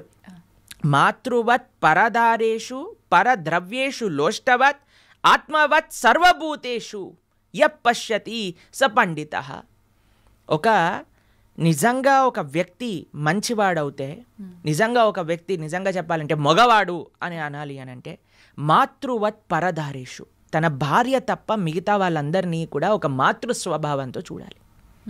మాతృవత్ పరదారేషు పరద్రవ్యేషు లోష్టవత్, వేరే వాళ్ళ యొక్క ధనాన్ని చెత్తతో సమానంగా చూడాలి. నీకెంత భగవంతుడు ఇచ్చాడో అది నాది, వేరే వాళ్ళ ధనం నాకు అవసరం లేదు. ఓకే. ఆత్మవత్ సర్వభూతేషు, నువ్వు ఎలా ట్రీట్ చేయాలి నిన్ను అని అనుకుంటున్నావా అలా వేరే వాళ్ళని ట్రీట్ చేయి నువ్వు ఫస్ట్. అలాంటి వాడు నిజమైన ధీరుడు అని మన శాస్త్రములు చెప్తున్నాయి. ఈ భావన మీరు ఎక్కడైనా సినిమాలో చూసారా, ఎక్కడైనా సీరియల్లో చూసారా, ఎక్కడైనా టీవీలో చూసారా? ఎంటర్టైన్మెంట్ పేరుతో ఈరోజు మొత్తం చిన్న చిన్న పిల్లల యొక్క మనస్సు నుంచి మొత్తం కరప్ట్ చేసేస్తే, ఇప్పుడు చెప్పండి, తప్పు చేసేవాడికి తెలియదా ఇప్పుడు ఒక మర్డర్ చేయటం తప్పు, ఒక స్త్రీని అవమానించటం తప్పు, లేదా ఈవ్ టీజింగ్ తప్పు, ఇవన్నీ తప్పు అని చేసేవాడికి తెలియదా అండి? ఎందుకు చేస్తున్నాడు? ఎందుకంటే వాడు చూసే విషయాలన్నీ కూడా ఉన్నాయి, అది నార్మల్ అనుకుంటున్నాడు. లేదా చేస్తే ఏముంది, లేదా ఇంకొక విషయం ఏంటంటే తన ఇంద్రియాలను కంట్రోల్ చేసుకోలేక చేస్తున్నాడు. ఇప్పుడు మీకు ఒక విషయం చెప్తాను, తప్పు చేసేవాడికి తెలిసి తప్పు చేస్తున్నాడు అని అంటే తన ఇంద్రియ నిగ్రహం లేకపోయింది. ఎందుకు ఇంద్రియ నిగ్రహం లేకపోయింది? ఎందుకంటే ఆయనకి ఎటువంటి ఆధ్యాత్మిక బ్యాకప్ లేదు. ఓకే. మనం పెంచేది కేవలం సుఖం సుఖం సుఖం. నానా చదువుకో, బాగా చదువుకుంటే ఏమొస్తుంది, సుఖపడతావు. కాబట్టి మనం ఎప్పుడైతే సుఖం సెంట్రిక్గా పెంచుతున్నామో వాడు అనుకుంటాడు ఇది కూడా నాకు సుఖమే కదా. ఒక స్త్రీని అవమానించినందుకు దుర్యోధనుడు తొడలు విడిగి కురుక్షేత్ర యుద్ధంలో పడిపోతే కనీసం చూసేవాడు కూడా లేకపోయాడు. రావణాసుడికి 10 తలలు తెగి కింద పడిపోయాయి. మండోదరి వచ్చి నీ కర్మ వల్ల నువ్వు ఇలా తయారయ్యావురా నీచుడా అని తిట్టింది లాస్ట్కి. అలాంటి పరిస్థితి వస్తుంది. ఎవరైతే రామాయణ భాగవతాలు చెప్పి పెంచుతారో నాన్న ఇలాంటి తప్పులు చేస్తే ఇలా అవుతుంది. మీకు ఒక విషయం చెప్తానండి, ఈ విషయం చాలామంది అంగీకరించకపోవచ్చు. జనరల్ విషయంగా మనం మాట్లాడుకుంటే మగవారిది ఎంత బాధ్యత ఉన్నదో ఇలాంటి తప్పులు చేయకుండా. ఇప్పుడు ఇది ఒక ఈకో సిస్టమ్ అండి, మనం లాస్ట్ టైం కూడా మాట్లాడుకున్నాం. ఒక తప్పు జరగకూడదు అని అంటే ఒక వ్యక్తి పైన డిపెండ్ అవ్వకూడదు, మొత్తం ఒక సొసైటీ పైన డిపెండ్ అయి ఉంటుంది. తల్లిదండ్రులు ఎలా పెంచుతున్నారు, మనం చూపించే సినిమాలు సీరియళ్ళు వాళ్ళకి ఎక్స్పోజర్ ఏమని ఉన్నది, తర్వాత మన యొక్క ఫ్రెండ్ సర్కిల్ ఎలా ఉన్నది. ఇంకొక విషయం చెప్తాను, ఎంత పురుషుడికి ఎంతైతే ఇంద్రియ నిగ్రహం ఉండాలో, ఎంత రెస్పెక్ట్ఫుల్ యాటిట్యూడ్ ఉండాలో, అంతే ఒక స్త్రీకి కూడా ఆ రకమైన గౌరవం, ఒక డిస్టెన్స్ మెయింటైన్ చేయడం అనేది తెలుసుకోవాలి.